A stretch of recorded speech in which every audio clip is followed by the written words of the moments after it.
সুলতান কুতুবউদ্দিন প্রথম প্রশ্নের জবাব দিতে যা বলেন, বুড়িমা বাতি জ্বলতেছিল, দুষ্কৃতিকারী ছেলেটা যুবকটা তোমার বৌমার প্রতি আসক্ত ছিল। আমি বাদশাহ চিন্তা করলাম এই সময় যদি তাকে হত্যা না করি সে আবার উত্তক্ত করার জন্য আসবে, কারণ আল্লাহ আমাকে আইন দিয়েছেন আমি ছেড়ে দিব না, বাঁচাবো আমার এখতিয়ার। কিন্তু আমি ইচ্ছা করলাম এই মুহূর্তে আমি তাকে মেরে ফেলে দিব, কারণ যদি না আমারই সে আবার আসবে। আসুলতানু জিল্লুল্লাহি ফিল আরদ, হাদিস বুঝে যাবেন। আসুলতানু জিল্লুল্লাহি ফিল আরদ, শাসক গোষ্ঠীরা হচ্ছে জমিনে আল্লাহর ছায়া। এই ছায়া এখন আমাদের নাই,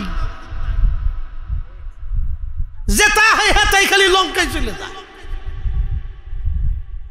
নিজের স্বার্থ ছাড়ার কিচ্ছু বুঝে না। প্রিয় উপস্থিতি, সুলতান কুতুবউদ্দিন রাহিমাহুল্লাহ তিনি বলতেছে, বুড়িমা কিন্তু আমি চিন্তায় পড়ে গেলাম, আমি যার গলার মধ্যে ছুরি ধরেছি, আজ তলোয়ার চেপে ধরেছি, এই যুবক ছেলেটা যদি আমার সন্তান হয়, হিসাব দেখে যদি আমার সন্তান হয় তাহলে আমি তার গলা কেটে ফেলবো।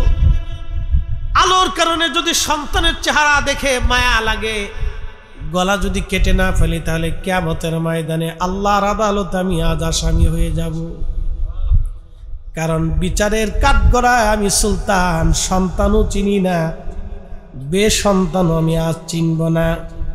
যদি আমার আত্মীয় হয়, ভাতিজা হয়, ভাগিনা হয়, বন্ধু হয়, এই জন্য আমি বাতি নিবাইতে বললাম, কারণ অন্ধকারে আমি কাজ সেরে ফেলবো।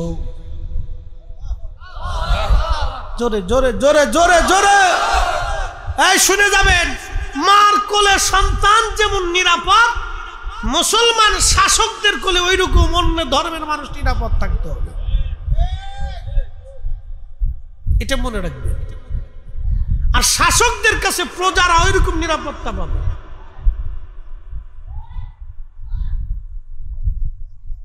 সবাই এরকম নিরাপত্তা পাবে। কিন্তু বড় আফসোস করে আজকে বলতে হচ্ছে, অনেক জায়গায় সুন্নি মাহফিল করতে গেলে বাধা দিবেন, অনেক জায়গায় সুন্নি ইমাম মসজিদ থেকে তাড়ানোর চিন্তা করবেন। এগুলি কি? এগুলি কে শিখেছে? কোন ধর্মের অনুসারী? কোথা থেকে পাইছেন এই দিন?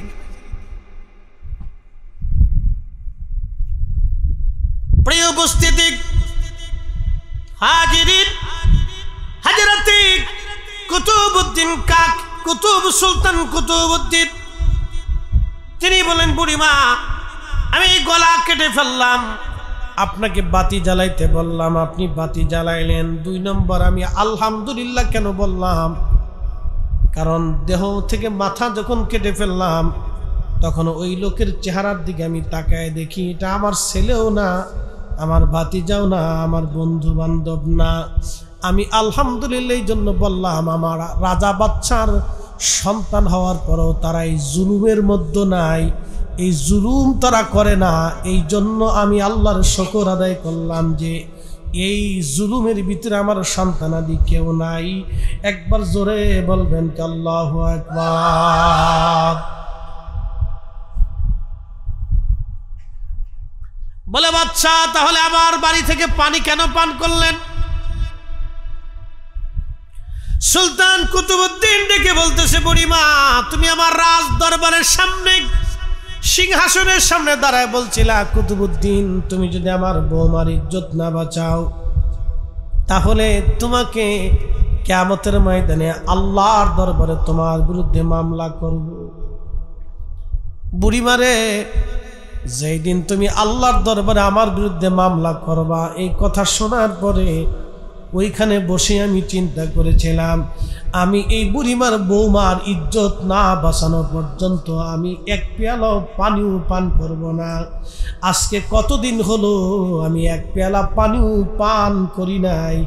এই জন্য তৃষ্ণা এত বেশি লেগেছিল, আমি সহ্য করতে না পেরে তোমার কাছ থেকে পানি চেয়ে পান করে কলিজা ঠান্ডা বানাইছি।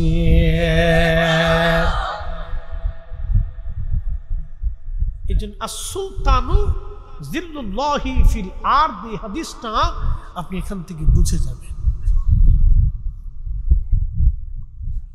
এই জন্য আল্লাহ বলছেন ইন্নাল্লাহা ইয়ামুরু বিল আদলি ওয়াল ইহসান, দুনিয়াতে ন্যায় করবা, অন্যায় করবা না। ন্যায়টা করো, অন্যায়টা করো না। খারেরার মুসলমান কসবাবাসী খুবই মনোযোগ দিয়ে শুনে যাবেন। এরপরে আমার রব আমার আল্লাহ বললেন ওয়াল ইহসান, তোমরা দয়া করবা। কি করবা? জোরে বলেন, কি করবা? দয়া। দয়া মাল্লাম ইয়ারহামিন নাস মাল্লাম ইয়ারহামিল্লাহ, যে মানুষকে দয়া করে না আল্লাহ তাকে দয়া করে না। যে মানুষকে দয়া করে না আল্লাহ তাকে দয়া করে না। যে মানুষকে দয়া করে আল্লাহ তাকে দয়া করে। তোমরা দয়া করবা, দয়া দয়া দয়া দয়া। আল্লাহ বানাইলেন কত জাতি,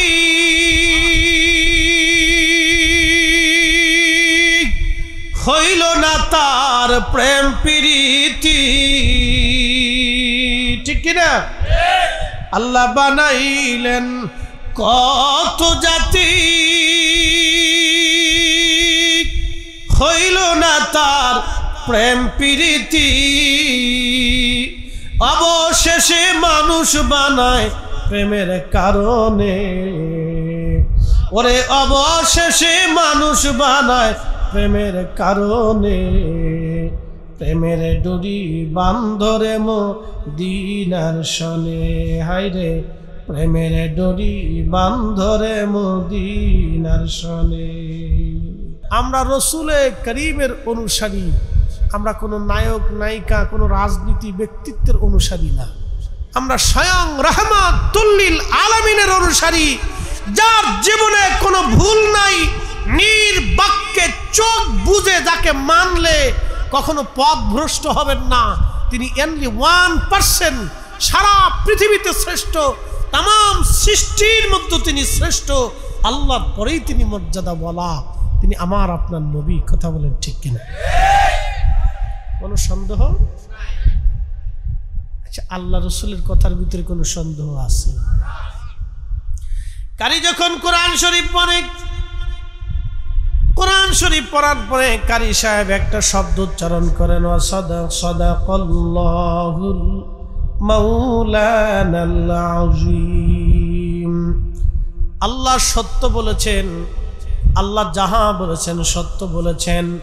এরপরে কারি আবার পড়েন সাদাকা রাসূলুহুন নবিয়ুল হাবিবুল কারীম। আল্লাহ সত্য বলেছেন, সাথে সাথে আল্লাহর হাবিবও সত্য বলেছেন। আল্লাহ মিথ্যা বলেন নাই, আমার রসুলও কোনোদিন মিথ্যা বলেন নাই। কারণ রসুল যদি মিথ্যা বলতেন তাহলে আল্লাহর কথার মধ্যে এই উম্মত সন্দেহ খুঁজে পাইত। আমার রসুল মিথ্যা বলেন নাই বিদায় আল্লাহটা আমরা নির্বাক্যে চোখ বুঝে বুঝে মেনে নেই। কারণ কোরআন আল্লাহ তার নবীর উপরে নাজিল করেছেন, আমরা কখনো দেখি নাই। এই কথা আমার আল্লাহর নবী বলে দিয়ে গেছেন। কথা বলেন ঠিক কিনা? আচ্ছা, প্রশ্ন করি, কোরআন শরীফ যখন নাজিল হয়েছিল তখন কি সাহাবীরা এই জিবরাইল আসছে গেছে, এরপরে আল্লাহ পাক কথা বলতেছেন, নবীজির কালবে কোরআন আসতেছে, এটা কি দেখা গেছিল? না, দেখা যায় না। আল্লাহ যে নাজিল করছেন রসুল করিমের কালবে কোরআন আসছে, কখনো দেখা যায় নাই। কিন্তু রসুল বলছেন, সাহাবে কেরাম বিনা বাক্যে বিশ্বাস করছেন এটা কোরআনের আয়াত, এটা আমি নবীর কথা, এটা আল্লাহর কথা, এটা আমি রসুলের কথা, এটা আল্লাহর কথা। আল্লাহর কথা হচ্ছে কালামুল্লাহ, আর রসুলের কথা হয়ে গেছে হাদিস। এটা হাদিস, এটা কোরআনের আয়াত, নবী বলছেন বিদায় উম্মত সেটা বুঝছে। তাহলে রসুল সত্যবাদী, নবী কি কথা কর না, রসুল কি? নবীর জীবনে কোনো ভুল, নবীর জীবনের প্রতি কোনো সন্দেহ রাখা লা রাইবা ফীহি। কোরআনে যেমন সন্দেহ করা যাবে না, আমার রসুলের জীবনে এরকম সন্দেহ করা যাবে না। কথা বলেন ঠিক কিনা? যদি করেন তাহলে ঈমান হবে, ঈমান হবে না। প্রিয় খারের আর মুসলমান, খুব মনোযোগ দিবেন। কোরআন শরীফে আমার আল্লাহ রাব্বুল আলামিন বলতেছেন বিল আদলি ওয়াল ইহসান, দুনিয়াতে ন্যায় করবা, কখনো অন্যায় করবা না। যেটা ন্যায় সঙ্গত সেটা করবা, কখনো অন্যায় করবা না। আল্লাহর নবী ছিলেন সর্বশ্রেষ্ঠ ন্যায়ের প্রতীক। নবীজির সহবতে থাকিয়া সাহাবীরা হয়ে গেলেন আরো ন্যায়ের প্রতীক। আল্লাহর নবীর সাহাবীরা কত বড় ন্যায়ের প্রতীক ছিলেন। সাহাবীদের জীবনী যদি না বলি আপনি বুঝবেন না। পৃথিবী বিখ্যাত একজন খলিফা ছিলেন, খলিফার নাম হযরত ওমর, যিনি মুসলিম মিল্লাতের একজন ন্যায়পরায়ণ খলিফা। আজকে একটা কথা মনে রাখবেন, পৃথিবীতে যারা ন্যায় বিচার করে, দুনিয়াতে যারা ন্যায় বিচার করে, ওই যে আদালতে ম্যাজিস্ট্রেট বলেন, জজ বলেন, বিচারপতি যারা বলেন, তারা যদি ন্যায় বিচার করে তাহলে কিয়ামতের ময়দানে হযরত ওমরের পিছে পিছে তাদের হাসর হবে। আর যদি তারা অন্যায় বিচার করেন তাহলে তাদের হাসর হয়ে যাবে ফেরাউনের সাথে। বিপদ আছে। টাকা টেবিলের নিচ দিয়ে নিয়ে বিচার করে, কি কথা কর না কে? টেবিলের নিচ দিয়ে টাকা নিয়ে বিচার করে বিচারপতি, জজ, ম্যাজিস্ট্রেট যাই কোন, টেবিলের নিচ দিয়ে নিয়ে করতেছে। করেন, কত বছর করবে? কারে খুশি করতেছেন? স্ত্রীকে, ছেলেকে, মেয়েকে? 4 পয়সাও মূল্য নেই জীবনে, বৃথা জীবন। পৃথিবীতে এদের মতো বোকা আমি কোনো মানুষ দেখি নাই। এদের মতো বোকা পৃথিবীতে কোনো মানুষ আমি দেখিনি। পৃথিবীতে সবচেয়ে বড় বোকা যারা অন্যায় করে টাকা রুজি করে, তারা হলো পৃথিবীতে সবচেয়ে বড় বোকা। কারণ সেই অন্যায় করে টাকা রুজি করে নিজে খেয়ে যেতে পারে না, সন্তানের জন্য রেখে যায়, আর ওই সন্তান কিয়ামতের ময়দানে তার দায়ভার নেবে না। এর মতো বোকা পৃথিবীতে একজন, সবচেয়ে বড় বোকা সে, শিক্ষিত বোকা। আমি আপনাকে বুঝাচ্ছি, খুব মনোযোগ দিয়ে। পৃথিবীর সমস্ত ন্যায় বিচারক রাজা বাদশারা হযরত ওমরের পিছনে লাইন ধরবে। পৃথিবীর সমস্ত দানশীল ব্যক্তিরা হযরত উসমানের পিছনে লাইন ধরবে। পৃথিবীর সমস্ত বীর যোদ্ধারা হযরত আলীর পিছনে লাইন ধরবে।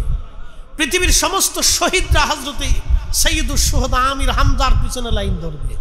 পৃথিবীর সমস্ত জাহিদরা যারা দুনিয়া বিরাগী মুজাহাদা করেছেন, তারা হযরতে আবু যর গিফারি রাদিয়াল্লাহু আনহুর পিছনে লাইন ধরবে। পৃথিবীর সমস্ত মজজুব যারা ছিলেন আল্লাহর পাগল, তারা হযরত ওয়াসাল কারনির পিছনে লাইন ধরবে। পৃথিবীর সমস্ত আশিক রাসূলরা হযরত বেলালের পিছনে লাইন ধরবে। একসাথে বলবেন আল্লাহু আকবার। পৃথিবীর সমস্ত মুফতিরা হযরত আব্দুল্লাহ ইবনে মাসউদের পিছনে লাইন ধরবে। পৃথিবীর সমস্ত মুহাদ্দিসরা হযরত আবু হুরায়রার আম্মা জান আয়েশার পিছনে লাইন ধরবে। পৃথিবীর সমস্ত মুফাসসিররা হযরত আব্দুল্লাহ ইবনে আব্বাসের পিছনে লাইন ধরবে। পৃথিবীর সমস্ত কারীরা হযরত উবাই ইবনে কাব রাদিয়াল্লাহু আনহুর পিছনে কিয়ামতের ময়দানে লাইন ধরবে। একসাথে বলবেন আল্লাহু আকবার। মনে রেখে, আচ্ছা বলেন তো সাহাবীদের এত দাম কেন হলো? আল্লাহ রসুলের সোহবতে থাকার কারণে। যদি তারা রসুল করিমের সোহবত না পাইতেন, এই মর্যাদা তাদের হতো না। আমার এক ভাই তিনি ওয়াজে বলতেছিলেন নবীকে দেখলে জান্নাত জাহান্নাম হারাম হবে, এই মর্মে কোনো দলিল নেই। আমি মিয়া দলিল লাগবে কেন? দলিল ছাড়াই বুঝতে হয়। সব ক্ষেত্রে খালি দলিল তালাশ করেন, কারণ কি? এত দলিল খুঁজেন বেটা। আমার নবীর সাহাবীরা ঈমান আনছে নবী দেখে, কালেমা পড়ছে নবী দেখে, আল্লাহ চিনেছে নবী দেখে, দিন মেনেছে নবী দেখে। আমরা উম্মত রসুল মানলে আল্লাহ মানা হয়ে যায়, যাকে মানলে আল্লাহ মানা হয়ে যায় তাকে দেখলে আল্লাহ দেখার স্বাদ মিটে যায়। যাকে মানলে আল্লাহ মানা হয় তাকে দেখলে জাহান্নাম হারাম হয়ে যায়। কি কথা কন না কেন?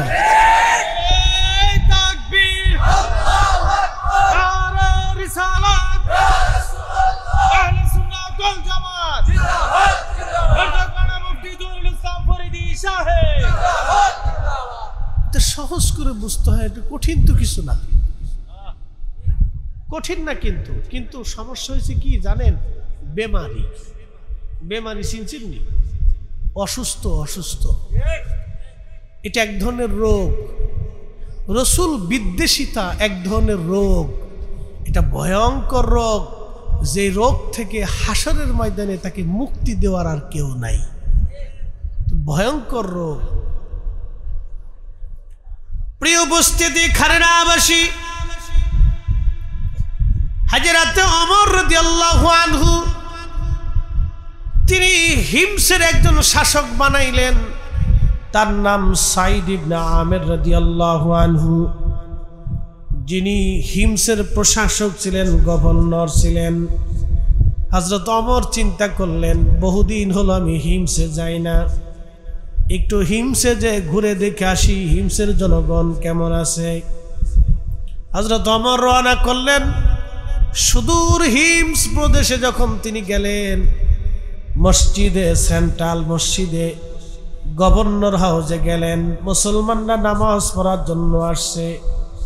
হযরত ওমর সবাইকে জিজ্ঞেস করলেন, এ হিমসের প্রশাসকরা, ও হিমসের জনগণ, আপনারা শোনেন, আপনাদের গভর্নর সম্পর্কে আপনাদের কোনো কি অভিযোগ আছে কিনা? এই গভর্নর সম্পর্কে আপনাদের অভিযোগ আছে কিনা?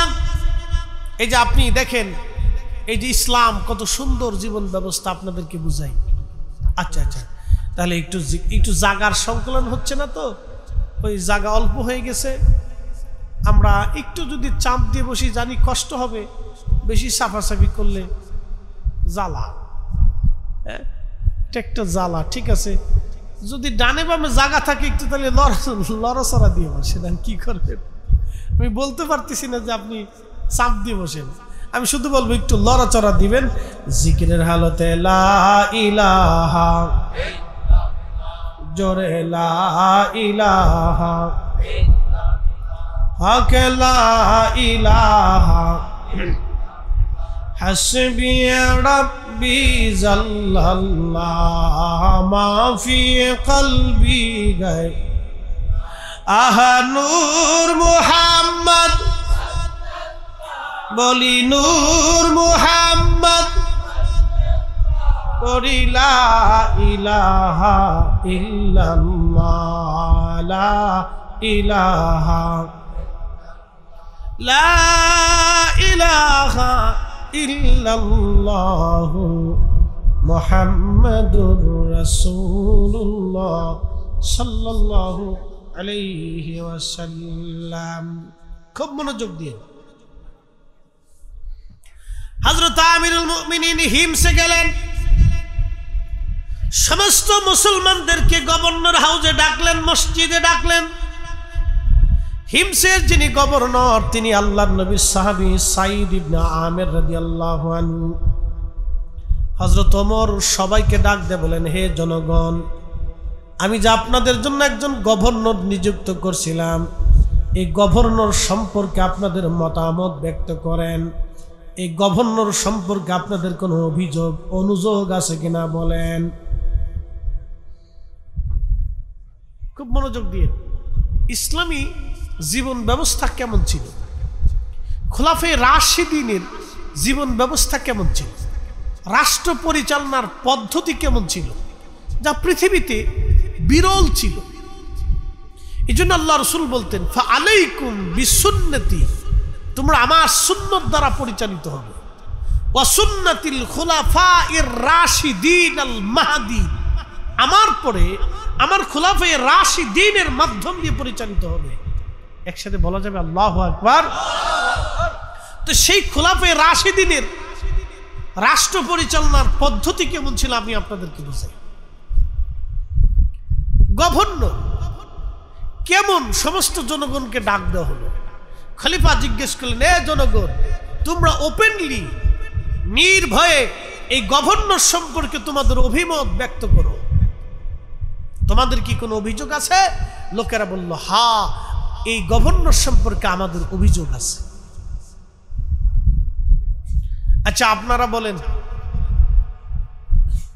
বাংলাদেশে যদি প্রত্যেক ডিসি, প্রত্যেক এসপি, প্রত্যেক প্রশাসক, প্রত্যেক টিওনো প্রত্যেক মাসে জনগণের সামনে জুমার দিনে জেলা মসজিদে সবার উপস্থিতিতে যদি তারা জনগণের প্রশ্নের জবাব দিতে বাধ্য থাকতো এবং জবাবদিহিতা থাকতো, তাহলে 1 কেজি চাইলু চুরি হইতো না। আসতে বলেন কেন, জোরে বলেন। 1 কেজি চাইলু।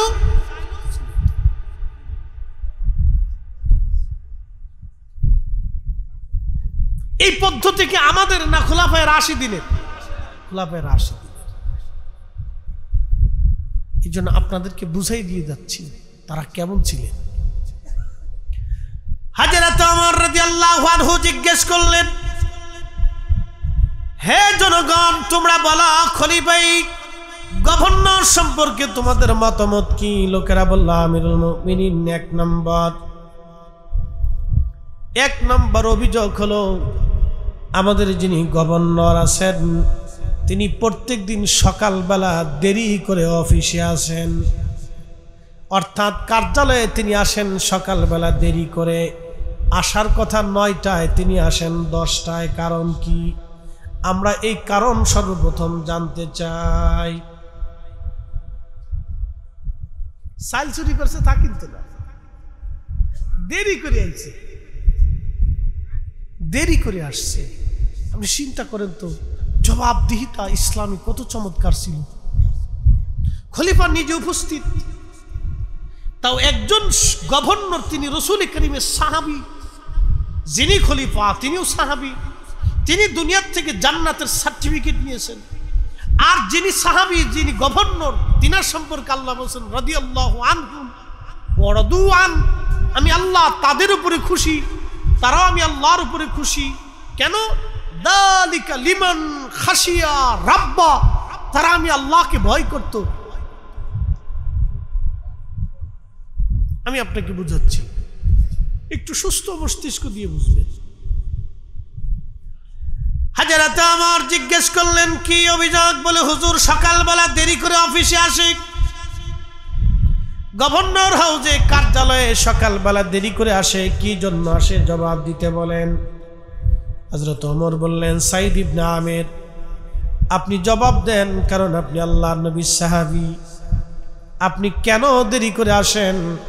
সাইদ ইবনে আমির বললেন, ইয়া আমিরাল মুমিনিন, বিষয়টাকে নিজের মধ্যে গোপন রাখতে চেয়েছিলাম, কিন্তু জনগণ যেহেতু মামলা করেছে, অতএব জবাব যদি না দেই তাহলে আমি দোষী হয়ে থাকব।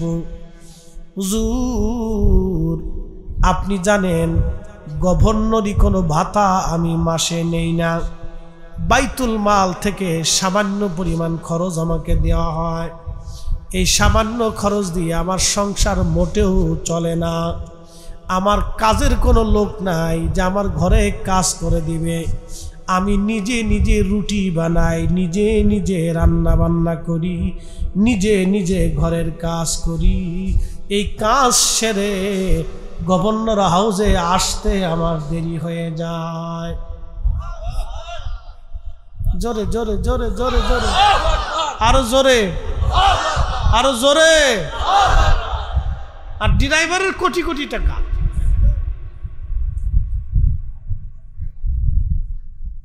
আমি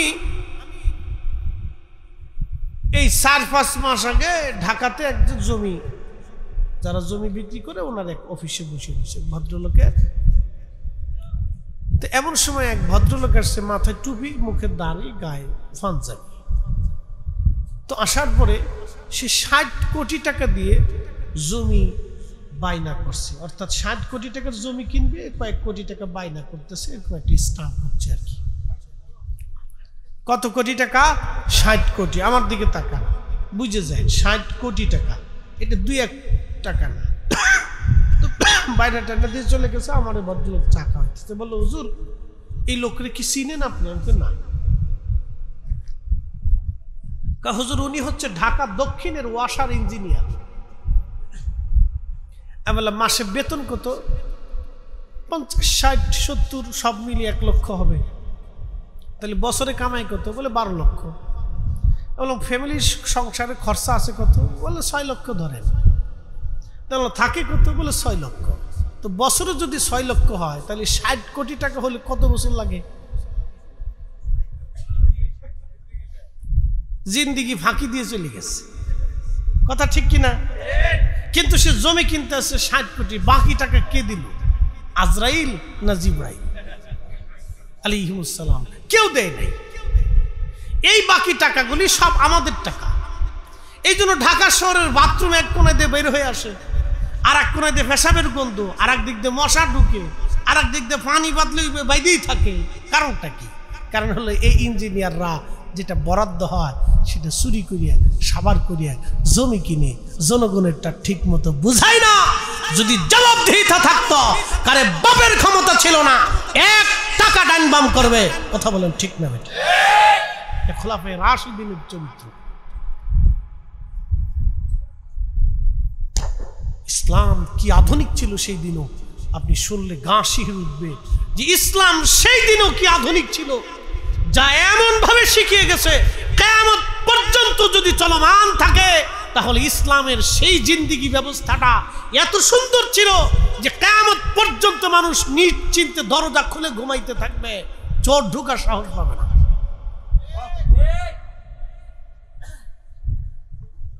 প্রিয় উপস্থিতি,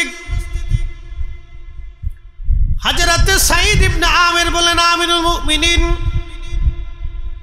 আমি সকালবেলা কাজ বাজ শেষ করে তারপরে আমি কার্যালয়ে আসি, এই জন্য দেরি হয়ে যায়। হযরত আমিরুল মুমিনিন বললেন, আর কি কোনো অভিযোগ আছে কিনা তোমাদের বলো। লোকেরা বলল, হুজুর আর একটা অভিযোগ আছে। বলে কি অভিযোগ? দিনের বেলা ওনার কাছে গেলে ওনার সংবাদ আমরা পাই, কিন্তু রাত্রিবেলা ওনাকে ডাকলে কোনো কাজে ওনাকে পাওয়া যায় না, কারণ কি? হযরত ওমর বললেন, সাঈদ ইবনে আমির, আপনি নবীর সাহাবী, জবাব দিয়ে দেন। সাঈদ ইবনে আমির বলেন, আমিরুল মুমিনিন, বিষয়টা গোপন রাখতে চেয়েছিলাম, কিন্তু আজকে বিষয়টা প্রকাশ করতেই হবে, না তো উপায় নাই। হুজুর সারাদিন আমি জনগণের জন্য কাজ করি, কিন্তু রাত্রিবেলা যখন হয় তখন আমি আমার মালিকের কাজে নেমে যাই। সারা রাত্র আমি ঘুমাই না, সারা রাত্র আমি আমার মালিক, আমার আল্লাহর সেজদার মধ্যে কাটাই, আল্লাহর জিকিরে ইবাদতে কাটাই। বিদায় দুনিয়ার মানুষের সঙ্গে আমি কোনো কথা বলি না, কারণ সারা দিন জনগণের কাজ করি, সারা রাত্র আমি আমার আসল মালিকের কাজ করি। হুজুর এই জন্যে জনগণের ডাকে আমি সাড়া দিতে পারি না, কারণ আমি আমার মাওলার ডাকে সাড়া দেই। চিৎকার মেরে জোরে বলেন আল্লাহু আকবার। এই জন্য আল্লাহর নবী বললেন, আল্লাহ আল্লাহ ফি আসহাবি, আল্লাহ আল্লাহ ফি আসহাবি। ও আমার উম্মত, আল্লাহকে ভয় করো আমার সাহাবীদের ব্যাপারে, সাহাবীদের ব্যাপারে আল্লাহকে ভয় করো, সাহাবীদের ব্যাপারে আল্লাহকে ভয় করো। লা তাত্তাখিযুহুম গরাদাম মিন বাদি, কারণ আমার ইন্তেকালের পরে আমার কোন সাহাবীকে সমালোচনার পাত্র বানায়ও না, আমার কোন সাহাবীরে গালি দিও না, আমার সাহাবীদের ভুল ত্রুটি তোমরা এই ব্যাখ্যা করিও না, ভুল ত্রুটি উঠাইয়া সাহাবীদেরকে মন্দ বলিও না। আমারে যদি একটু চিনি ছাড়া দেন তাহলে ভালো। ডায়াবেটিস নাই কিন্তু চিনি খাই না খাই ভালো। যেমনি দাম বাড়তেছে, 1 কেজি বেগুনও পর্যন্ত খাওয়ার কায়দা, বেগুনের গায়ে হাত দেওয়ার কায়দা। ডিম তো ওটা না ধরেই ভালো। ডিম যেমনি দাম বাড়ে মাঝে মধ্যে মনে হয় যে যারা ডিম ওই বড় বড় ব্যবসায়িক সিন্ডিকেট ওরা মনে ডিম টিম পারে মনে হয়, যে খুব কষ্ট হয় এর লেগে তোকে ডিম দেবো না, যা চিন্তা করেন তো। আচ্ছা আপনাদেরকে একটা প্রশ্ন করে জবাব দিবেন, হঠাৎ করে ডিমের দাম বাড়ে, এই মুরগা কি হরতাল ডাকে? হ্যাঁ, তাহলে ডিম দাম বাড়ে কেন? আমি আপনাদেরকে একটু বুঝাই তো, একটু বুঝেন তো। ধরেন হঠাৎ করে ডিমের দাম আগে ছিল কত? আমি তো কিনে খাই না এই জন্য কইতে পারি না, আপনাদের বাইক খাইতো ওই জন্য কইতে দাম কইতে পারি না। হ্যাঁ, আগে ছিল কত? 40, 45, 50। এখন কত হয়েছে? 65, 60, 65। এক হালি ডিমের দাম 60 টাকা, আগে ছিল 40 টাকা, তো বাড়ছে কত? 20 টাকা। ওরা সিন্ডিকেটওয়ালারা বুঝাচ্ছে যে বাজারে কোনো ডিম নাই, তার মানে 1 সপ্তাহের ভিতরে সমস্ত মুরগা স্টক করে ফেলছে। হাঁসে ডিম দেয় না, কত বড় সুরা দেখেন। কালকে রাত্রেও যেই মুরগি ডিম দিছে আজকে রাত্রে সেই মুরগি ডিম দিবে, হয়তো 19-20 হবে। 100 মুরগির ভিতরে 5টা মুরগি ডিম দিবে না, কিন্তু 95টা ডিম দিবে। তাহলে বাকি ডিমগুলি কোথায় গেল? ওরা ওই বড় বড় মানে স্টক হাউসের ভিতরে, এই এসির ভিতরে, কি বলে ফ্রিজের ভিতরে ডিম ঢুকাই দিয়ে বাজারে কৃত্রিম সংকট তৈরি করে ডিমের দাম বাড়াই দিয়ে কোটি কোটি টাকা হাতায় নিয়ে চলে গেল। গরিব মানুষের পকেট থেকে যারা টাকা নিল, ও যত বড় হাজি হোক, আল্লাহর কসম করে বলি একটা রাতের সেজদাও কবুল হবে না। এগুলি সব সিটার বাটপার দেশ ঘুরে গেছে ভাই, সিটার বাটপারের দেশ ঘুরে গেছে, বুঝতে পারছেন? বাপরে বাপ, এই যে কত বড় সুর আপনি চিন্তা করতে পারবেন? আপনি চিন্তা করলে আপনার রক্ত হিম হয়ে আসবে যে কত বড় সুরের সুর। মানুষের খাবার নিয়ে, রিজিক নিয়ে ফাজলিমি করে। প্রিয় উপস্থিতি, হযরত ওমর রাদিয়াল্লাহু আনহু জিজ্ঞেস করলেন, হে জনগণ, তোমাদের আর কি কোনো প্রশ্ন আছে কিনা বলো। জনগণ বলতেছে, আমিরুল মুমিনিন, এই গভর্নর সম্পর্কে আমাদের আর একটা অভিযোগ আছে। বলে কি অভিযোগ? সে মাসে 1 দিন গভর্নর হাউসে চাকরিতে জয়েন করে না, কারণ কি? কত বড় অভিযোগ দেখছেন? হ্যাঁ, আর আমাদের দেশে ম্যাজিস্ট্রেট মন চুক্তি উপস্থিত হয়, জজ সাহেব মন চাইলে আসে না, আলি আসে না। আর যারা জমি রেস্ট্রি করে, রেস্ট্রি অফিসার, উরে বাপ রে বাপ, সে তো বিরাট বড় অফিসার, মন চাইলে আসে, না চাইলে আসে না। লোকজন কাগজপাতি নিয়ে হ্যাঁ করে বয়ে দেয়। কি কথা কন না কা? এই তো দেশ চলতেছে। আবার আমি এক জায়গায় গেছি, সে বহুদিন আগে, বাংলাদেশের এক অফিসে, এই যে আপনার ট্যাক্স হাউস, হ্যাঁ, ট্যাক্সের একটা ফাইল করার জন্য গেছে, বুঝতে পারছেন? তো যাওয়ার পরে অফিসার, যে মেন অফিসার, তার নিশ্চিতটা বলতেছে, বল হুজুর আপনি আসছেন, এই আমাদের অফিসার আসে নাই 2-3 দিন। আমি বললাম অফিসার কই থাকে? বলছে না, তিনি আসে নাই, উনি এত বড় অফিসার, ওনার মাম পানি দিয়ে গোসল করা লাগে। তাই আমি বললাম যে আমি যদি কোনোদিন রাষ্ট্রপ্রধান হইতে পারতাম, ওরে বুড়িগঙ্গার ভিতরে কায়দা মতো সুবায়া শিক্ষা দিয়ে দিতাম যে মাম পানি কোথায় পায়। আপনি শুনলে গা শিহরে উঠবে। আমি বললাম দেশ চলে কিভাবে? এটা কি দেশ চলার পদ্ধতি নাকি? 3 দিন পর্যন্ত অফিসে গেছে, তারা খুঁজে পায়নি একটা সিগনেচারের জন্য। আমার টাকা, আমার জিনিস, আমার বৈধ জিনিস খুঁজে পাওয়া যায় না। ওনার বলে মাল দিতে হইব, মাল না দিলে সিগনেচার দিবে না, মাল দিলে রাতারাতি সিগনেচার দিবে।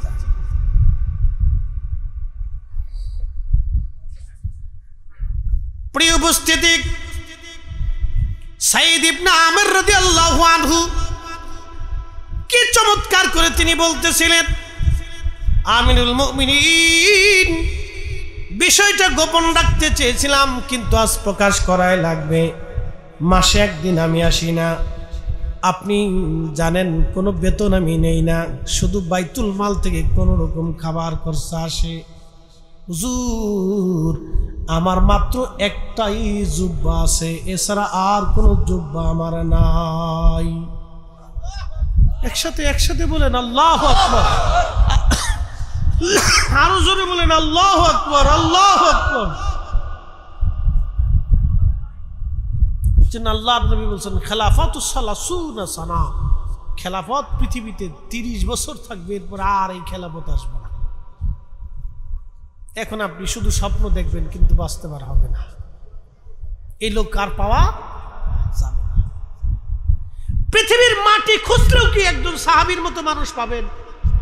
হ্যাঁ, সাইদ ইবনে আমেরের মতো এরকম একজন প্রশাসক, গভর্নর পৃথিবীর মাটি খুঁজলেও আর কোনোদিন পাবেন না। কি কথা কন না কেন? একজন গভর্নরের একটাই জুব্বা, ফরিদ হিসাবের জুব্বার শেষ নেই। আমার ঘরে যায় দেখবেন 8-10টা জুব্বা আছে, একজন গভর্নরের একটাই জুব্বা। বলে আমিরুল মুমিনিন, আমার একটাই মাত্র জুব্বা, আর কোনো জুব্বা নাই। প্রত্যেক মাস শেষ হলে একটা বার এই জুব্বাটা ধৌত করা লাগে। আমি যদি ধৌত করি তাহলে অফিসে আসতে, কাজে আসতে পারি না। এই জন্য আমি মাসে একটা দিন কাজের জন্য আমি আসতে পারি না। জুব্বা কাপড় চোপড় ধোয়ার কারণে আমি মাসে একটা দিন জনগণের কাজ করতে পারি না। একবার জোরে বলা যাবে কি আল্লাহু আকবার। তেলের গাড়ি তেলে চলে,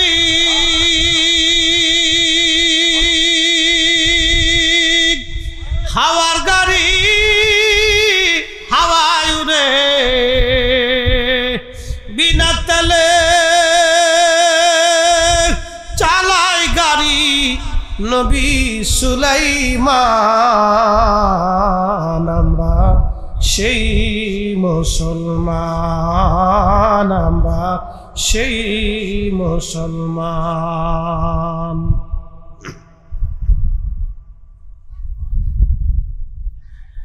আমরা সেই মুসলিম, আমরা সেই মুসলমান, আমরা সেই মুসলমান। আল্লাহর নবী বলেন সুলতানু জিল্লুল্লাহি ফিল আরদ, শাসক গোষ্ঠীরা হলো জমিনে আল্লাহর পক্ষ থেকে ছায়া।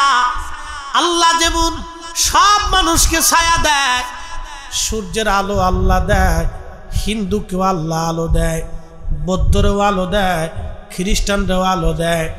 আল্লাহকে যে আল্লাহ মানে তাকেও খাবার দেয়, যে আল্লাহকে আল্লাহ মানে না আল্লাহ তাকেও খাবার দেয়। শাসকরা হবে আল্লাহর পক্ষ থেকে জমিনের ছায়া, তারে যে মানবে তারেও খাবার দিবে, তারে যে মানবে না তাকেও সে নিরাপত্তা দিবে, তাকে মানলেও নিরাপত্তা দিবে, না মানলেও নিরাপত্তা দিবে। এখন সিস্টেম হয়ে গেছে সব উল্টে পাল্টা। কথা কন না, ক্ষমতা আসলেই সেই লঙ্কায় চলে যায়। কথা কন না কে? যে ক্ষমতা আসে এই লঙ্কায় চলে যায়, সেই খালি ক্ষমতা দেখাইতে চায়। একটা মহা মুসিবতে বসছে না, লোভ সামলাইতে পারে না কেউ, ক্ষমতার লোভ সামলাইতে পারতেছে না। আমরা সবাই অসুবিধার মধ্যে পড়ে গেছি, কেউ ক্ষমতার লোভ সামলাইতে পারতেছে না। অথচ আল্লাহর নবী বলেন সুলতানু জিল্লুল্লাহি ফিল আরদ, শাসকরা জমিনে আল্লাহর ছায়া। আল্লাহ যেমন সবাইকে ছায়া দেয়, শাসকরা এরকম সবাইকে ছায়া দিবে। আল্লাহ যেমন নিরাপত্তা দেয়, শাসকরা নিরাপত্তা দিবে। একসাথে বলা যাবে আল্লাহু আকবার। সুলতান কুতুবউদ্দিনের দরবারে এক হিন্দু ভদ্রলোক আসছে, এক হিন্দু মহিলা আসছে। এসে বললেন, বাদশা, আপনার রাজ দরবারে আমার একটা অভিযোগ আছে। সুলতান কুতুবউদ্দিন বললেন, কি অভিযোগ আপনি বলেন মা। হিন্দু মহিলা বলতেছে, বাদশা, আমার ছেলে আপনার সেনাবাহিনীতে চাকরি করে, বহু দূরে চলে গেছে। আমার বৌমা একা, আমার বৌমাটা পরম সুন্দরী। আমাদের এলাকার একটা বখাটে লোক আমার এই বৌমাকে উত্ত্যক্ত করে, তার ইজ্জত হরণ করার চেষ্টা করে। আমি বৃদ্ধা নারী, যদি আমার বৌমা আমার পরিবারে ধর্ষিতা হয় তাহলে সে আমাদের সমাজ থেকে চ্যুত হয়ে যাবে, আলাদা হয়ে যাবে। আমার সন্তানের সংসারে সে আর থাকতে পারবে না আমাদের ধর্মের বিধান অনুযায়ী। বাচ্চা, আমার স্ত্রীর বেটার বউর নিরাপত্তা আপনি নিজে দিবেন। যদি আপনি না দিতে পারেন, কিয়ামতের ময়দানে আপনার আল্লাহর কাছে আপনার বিরুদ্ধে আমি মামলা করব। হিন্দু মহিলা বলতেছে, সুলতান কুতুবউদ্দিন, আমি আপনার বিরুদ্ধে কিয়ামতের ময়দানে আপনার আল্লাহর কাছে আমি আপনার বিরুদ্ধে মামলা করব যদি আপনি আমার বৌমার জীবনের নিরাপত্তা না দিতে পারেন। সুলতান কুতুবউদ্দিন বললেন, বুড়িমা তুমি চলে যাও, তোমার বৌমার নিরাপত্তা আমার দায়িত্বে, কোনো চিন্তা করতে হবে না। তো মহিলা চলে গেছে। সুলতান কুতুবউদ্দিন চিন্তা করলেন, যদি সৈন্য পাঠাই দায়িত্ব অবহেলা করতে পারে, আমাকে নিজে যেতে হবে। আর আগের যুগে রাজা বাদশারা তো খুব যোদ্ধা ছিলেন, এখনকার তো ফ্যাট থাকে একদিকে, নেতা থাকে আর একদিকে। কি কথা কন না কা? উচিত কথা বলে তো মা হিসেব বেজার। ফ্যাট হলে একদিকে, নেতা আর একদিকে।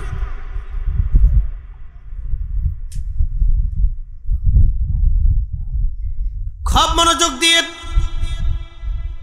সুলতান কুতুবউদ্দিন রাহিমাহুল্লাহ নিজে অস্ত্রে শস্ত্রে সজ্জিত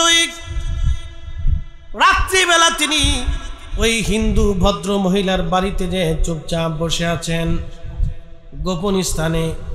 দেখি রাত্রিবেলা কে আসে আজ, অবশ্যই তাকে আজ ধরতে হবে। গভীর রাত্র চলতেছিল, হঠাৎ বৃদ্ধ মহিলা চিৎকার করলো, কে আসো, তাড়াতাড়ি আসো, আমার বৌমার ইজ্জত তোমরা বাঁচাও। এমন সময় সুলতান কুতুবউদ্দিন তার রণকৌশল দিয়ে ওই ছেলেটাকে ধরে ফেললেন, ওই যুবককে ধরে ফেললেন, তার গলার মধ্যে তলোয়ার চেপে ধরছে। ঠিক এমন সময় বুড়িমার ঘরের মধ্যে বাতি জ্বলতেছিল, চেরাগ জ্বলতেছিল। সুলতান কুতুবউদ্দিন বললেন, বুড়িমা আপনার চেরাগটা দ্রুত গতিতে বন্ধ করে দেন। চেরাগের আলো বন্ধ করলেন। বুড়িমাকে বলেন, বুড়িমা ভয়ের কোনো কারণ নাই, আমি সুলতান কুতুবউদ্দিন আজ আপনার বৌমার নিরাপত্তার জন্য নিজে চলে আসছি। একবার জোরে বলা যাবে আল্লাহু আকবার। আর আমাদের দেশের কোন নারী যদি ধর্ষিতা হয়, দেশের নেতারা কিছু পয়সা করে দিয়া, আর গরিব মানুষ যদি হয় কিছু পয়সা করে দেয়, মিট করাইয়া ছাইড়ে দেয়। ওরে বেটা, কবরে তো তোকে যেতেই হবে, আল্লাহর আদালত, আল্লাহর দরবারে দাঁড়াইতে হবে। সেই দিন তোমার 14 গোষ্ঠীও তোমারে বাঁচাইতে পারবে না। কি কথা বল না কেন? এগুলি নীরব জুলুম, 14 গোষ্ঠীও পারবে না আল্লাহর আদালত থেকে বাঁচাইতে।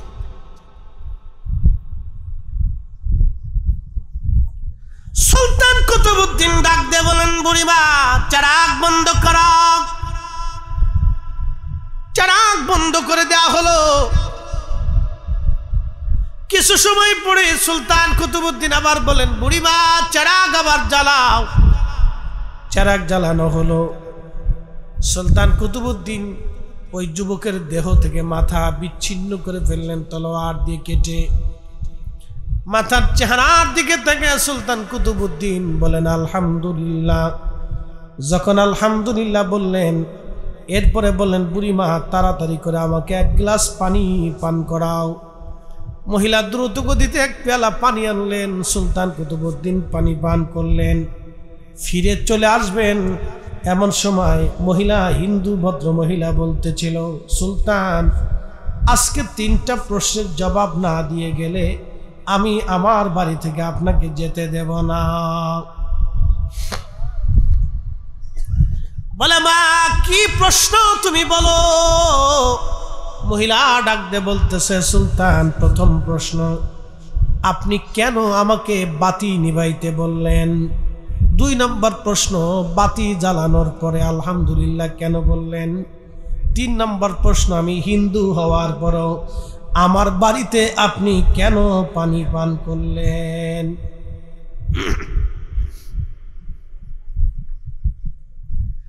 সুলতান কুতুবউদ্দিন প্রথম প্রশ্নের জবাব দিতে যা বলেন, বুড়িমা বাতি জ্বলতেছিল, দুষ্কৃতিকারী ছেলেটা যুবকটা তোমার বৌমার প্রতি আসক্ত ছিল। আমি বাদশাহ চিন্তা করলাম এই সময় যদি তাকে হত্যা না করি সে আবার উত্তক্ত করার জন্য আসবে, কারণ আল্লাহ আমাকে আইন দিয়েছেন আমি ছেড়ে দিব না, বাঁচাবো আমার এখতিয়ার। কিন্তু আমি ইচ্ছা করলাম এই মুহূর্তে আমি তাকে মেরে ফেলে দিব, কারণ যদি না আমারই সে আবার আসবে। আসুলতানু জিল্লুল্লাহি ফিল আরদ, হাদিস বুঝে যাবেন। আসুলতানু জিল্লুল্লাহি ফিল আরদ, শাসক গোষ্ঠীরা হচ্ছে জমিনে আল্লাহর ছায়া। এই ছায়া এখন আমাদের নাই, যেটা হয় হেতাই খালি লঙ্কায় চলে যায়, নিজের স্বার্থ ছাড়ার কিচ্ছু বুঝে না। প্রিয় উপস্থিতি, সুলতান কুতুবউদ্দিন রাহিমাহুল্লাহ তিনি বলতেছে, বুড়িমা কিন্তু আমি চিন্তায় পড়ে গেলাম, আমি যার গলার মধ্যে ছুরি ধরেছি, আজ তলোয়ার চেপে ধরেছি, এই যুবক ছেলেটা যদি আমার সন্তান হয়, হিসাব দেখে যদি আমার সন্তান হয় তাহলে আমি তার গলা কেটে ফেলবো। আলোর কারণে যদি সন্তানের চেহারা দেখে মায়া লাগে, গলা যদি কেটে না ফেলি তাহলে কিয়ামতের ময়দানে আল্লাহর আদালতে আমি আজ আসামি হয়ে যাব। কারণ বিচারের কাঠগড়ায় আমি সুলতান, সন্তানও চিনি না, বেসন্তানও আমি আজ চিনব না। যদি আমার আত্মীয় হয়, ভাতিজা হয়, ভাগিনা হয়, বন্ধু হয়, এই জন্য আমি বাতি নিবাইতে বললাম, কারণ অন্ধকারে আমি কাজ সেরে ফেলবো। জোরে জোরে জোরে জোরে জোরে এই শুনে যাবেন, মার কোলে সন্তান যেমন নিরাপদ, মুসলমান শাসকদের কোলে ওই রকম অন্য ধর্মের মানুষ নিরাপদ থাকতে হবে, এটা মনে রাখবেন। আর শাসকদের কাছে প্রজারা ওই রকম নিরাপত্তা পাবে।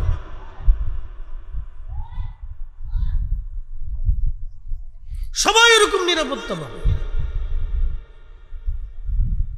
কিন্তু বড় আফসোস করে আজকে বলতে হচ্ছে, অনেক জায়গায় সুন্নি মাহফিল করতে গেলে বাধা দিবেন, অনেক জায়গায় সুন্নি ইমাম মসজিদ থেকে তাড়ানোর চিন্তা করবেন। এগুলি কি? এগুলি কে শিখেছে? কোন ধর্মের অনুসারী?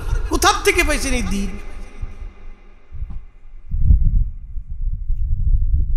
প্রিয় উপস্থিতি, হাজিরিন, হাজরাতে কুতুবউদ্দিন কাক, কুতুব সুলতান কুতুবউদ্দিন তিনি বলেন, বুড়িমা আমি গলা কেটে ফেললাম, আপনাকে বাতি জ্বালাইতে বললাম, আপনি বাতি জ্বালাইলেন। 2 নম্বর আমি আলহামদুলিল্লাহ কেন বললাম?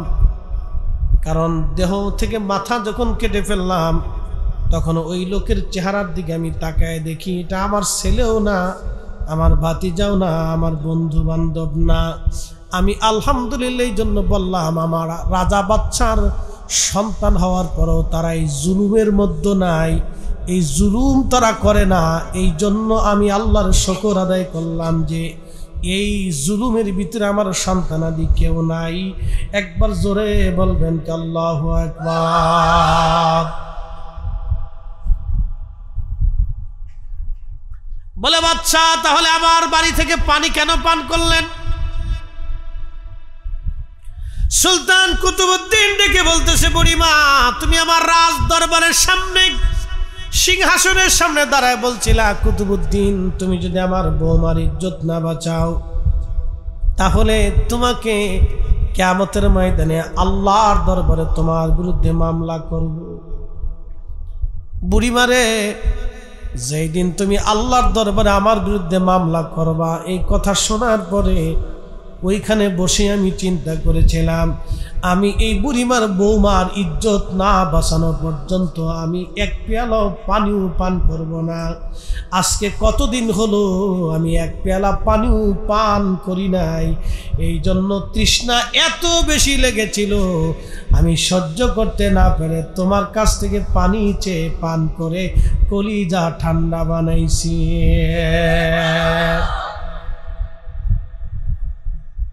এই জন্য আসুলতানু জিল্লুল্লাহি ফিল আরদি, হাদিসটা আপনি এখান থেকে বুঝে যাবেন। এই জন্য আল্লাহ বলছেন ইন্নাল্লাহা ইয়ামুরু বিল আদলি ওয়াল ইহসান, দুনিয়াতে ন্যায় করবা, অন্যায় করবা না। ন্যায়টা করো, অন্যায়টা করো না। খারেরার মুসলমান কসবাবাসী খুবই মনোযোগ দিয়ে শুনে যাবেন। এরপরে আমার রব আমার আল্লাহ বললেন ওয়াল ইহসান, তোমরা দয়া করবা। কি করবা? জোরে বলেন, কি করবা? দয়া। দয়া মাল্লাম ইয়ারহামিন নাস মাল্লাম ইয়ারহামিল্লাহ, যে মানুষকে দয়া করে না আল্লাহ তাকে দয়া করে না। যে মানুষকে দয়া করে না আল্লাহ তাকে দয়া করে না। যে মানুষকে দয়া করে আল্লাহ তাকে দয়া করে। তোমরা দয়া করবা, দয়া দয়া দয়া দয়া। আল্লাহ বানাইলেন কত জাতি,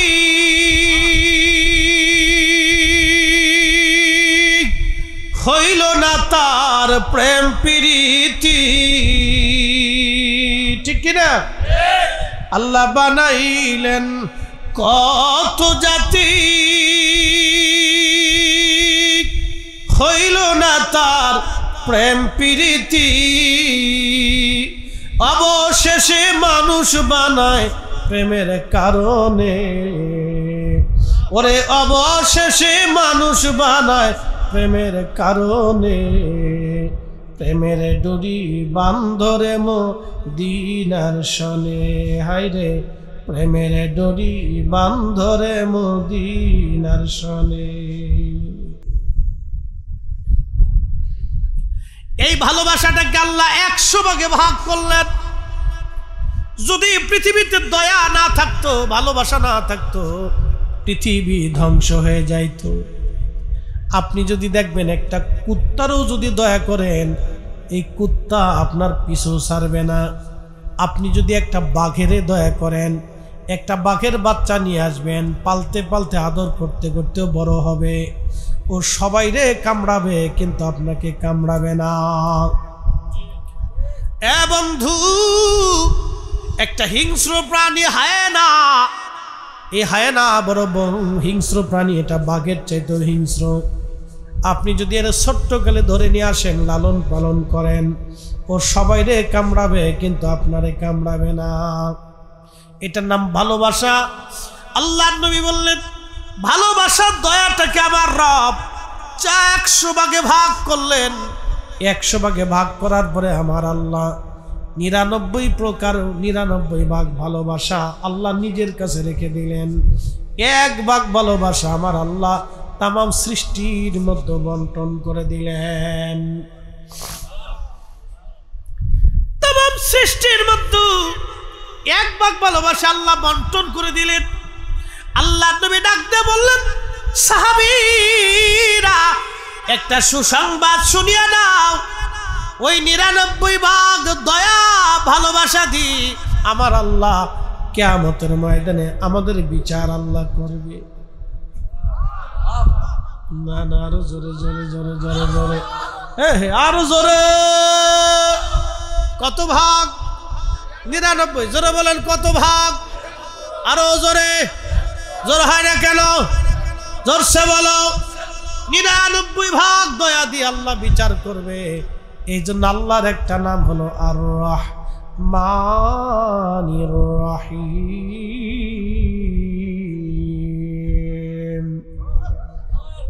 দয়ালু দয়াবান দয়ালু দয়াবান, দয়ালু দয়াবান। এই জন্য দুনিয়াতে যারা দয়া করে আল্লাহ তাদেরকে দয়া করে। আপনি দুনিয়াতে মানুষকে দয়া করবেন, কিয়ামতের মাঠে আল্লাহ আপনাকে দয়া করে মাফ করে দেবে। গোপনে আল্লাহ পর্দার আড়ালে নিয়ে মাফ করে দিবে। আল্লাহু আকবার। আল্লাহ গোপনে ডাক দিয়ে নিয়ে পর্দার আড়ালে পর্দা টানাই দিবে। পর্দা টানে আল্লাহ গোপনে মাফ করবে। ও বান্দা, তুমি দয়া করছিলে না, আমার বান্দারে দয়া করছিলি, বান্দা যা, আমি আল্লাহ আজকে গোপনে তোরে দয়া করিয়া মাফ করে দিলাম। এই জন্য পৃথিবীতে মানুষ জনপ্রিয় হয় 4 কারণে। মানুষ মানুষকে মহব্বত করে 4 কারণে। একটা হলো জামালিয়ত, কামালিয়ত, কারাবাত, ইহসান। জামালিয়ত, কামালিয়ত, কারাবাত, ইহসান, 4 কারণে পৃথিবীতে মানুষ মানুষকে ভালোবাসে।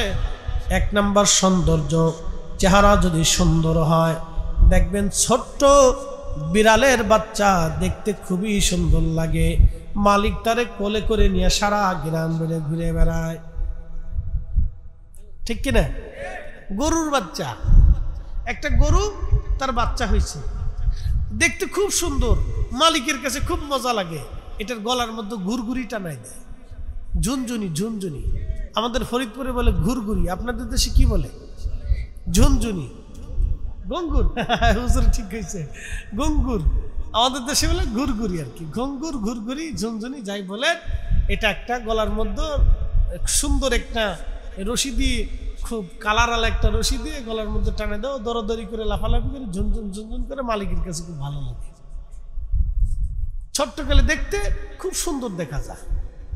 একবার দেখবেন মালিক কোলের মধ্যে নিয়ে চুমা খায়, বিছনাত নেয়, ও পায়খানা করলো মালিকের মনে দুঃখ নাই, পেশাব করে দিল, গাড়ির মধ্যে দিল, ও কিছু মনে করে না। সুন্দর এই জামালিয়াত, এই সৌন্দর্যটাকে মানুষ মহব্বত করে। এই জন্য ছোট্ট বাচ্চা দেখবেন খুব সুন্দর। লাকাদ খালাকনাল ইনসানা ফি আহসানি তাকওয়িম। মানুষকে আল্লাহ কত সুন্দর অবয়ব দিয়েছেন। ছোট্ট বাচ্চাদের জিহ্বা সুন্দর, ঠোঁট সুন্দর, চোখ সুন্দর, কান সুন্দর, হাত সুন্দর, আঙ্গুল সুন্দর, দেহ সুন্দর, পা সুন্দর, সব সুন্দর। যে কেউ পাইলে দেখবেন খালি চুমা খায়, চুমা খাইতে থাকে। আল্লাহ রসুল বলছেন, তোমরা ছোট্ট যদি আদর না করো, ভালো না বসো, তাহলে আমি নবীর উম্মতের দলভুক্ত না। আর বড়কে যদি সম্মান না করো, তাহলে আমি নবীর উম্মতের দলভুক্ত না।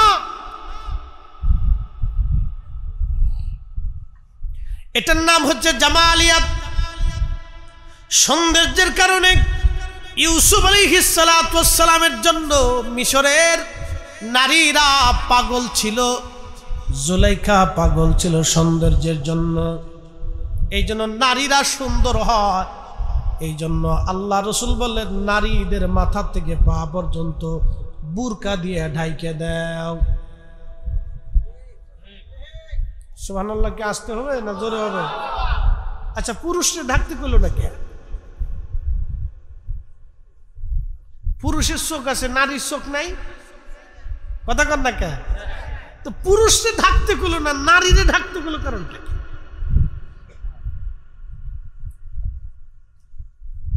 সাধারণত নারীরা সুন্দর হয়, আল্লাহ তাদেরকে সুন্দর কাঠামো দিয়ে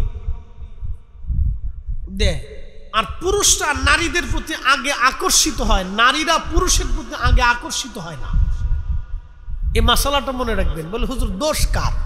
দোষ আমাদের কারণ না, দোষ আমাদের আব্বা আদম আলাইহিস সালামের। তো ওইরকম গুনার দোষ না।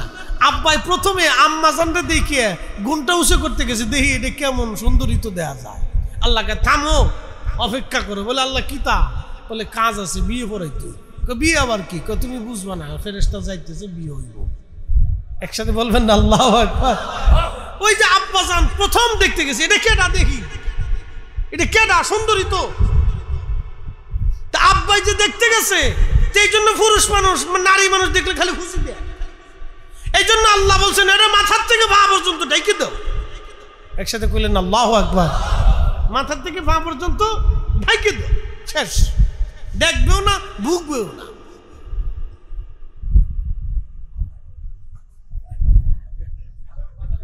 হ্যাঁ, বাজার খালি কালকে শেরপুরে দেখছি, ওরে বাপরে বাপ, কয়েক হাজার বেডি সব মার্কেটের ভিতরে ঢুকছি।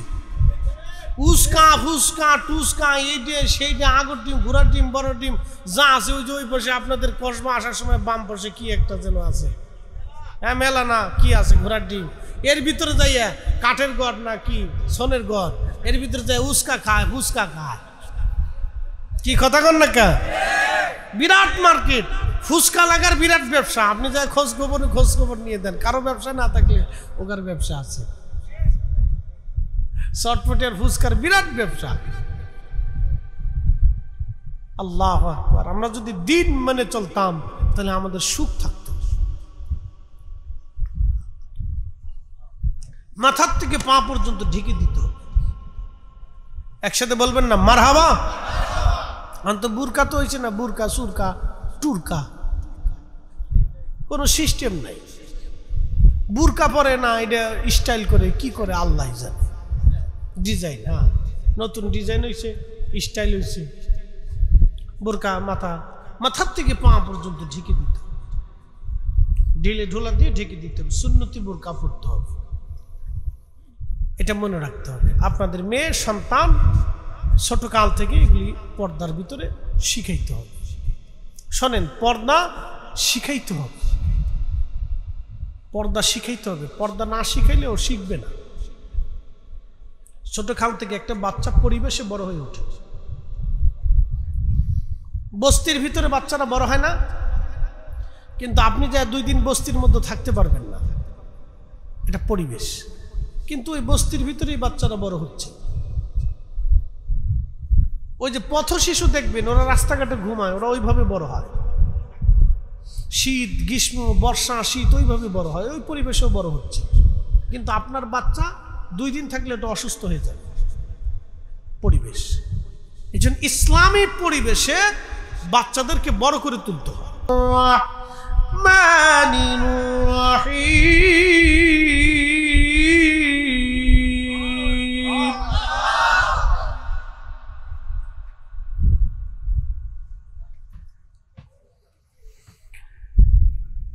يا أيها الذين آمنوا لا تلهكم أموالكم ولا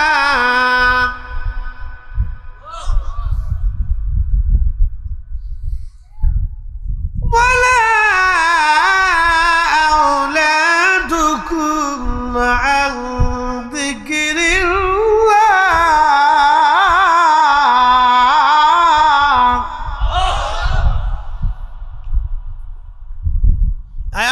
দিকে পড়ে আসতেছি।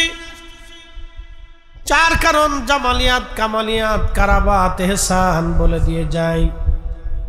ইউসুফ দেখতে অনেক সুন্দর ছিলেন। নবীজি বলতেন আনা মালিহুদ ওয়া আখি ইউসুফ সাবিহান, আমি লাল সুন্দর, আমার ভাই ইউসুফ হলো সাদা সুন্দর। আল্লাহ তাকে অনেক সুন্দর করে বানিয়েছিলেন। সৌন্দর্য দেখে মিশরের নারীরা পাগল পারা হয়ে গেল। জুলাইখা পাগল। বান্ধবীরা ডাক দিয়ে বলল, জুলাইখা রে, ইউসুফ একটা গোলাম, ছোট্ট ছেলে দেখে তুমি পাগল কেন বলা? জুলাইখা ডাক দিয়ে বলল, বান্ধবীরা রে, তোমরা যদি আমার ইউসুফরে দেখো তাহলে তোমরাও পাগল হয়ে যাবা। বলে না না, তা হবো না। বলে পরীক্ষা হয়ে যাক।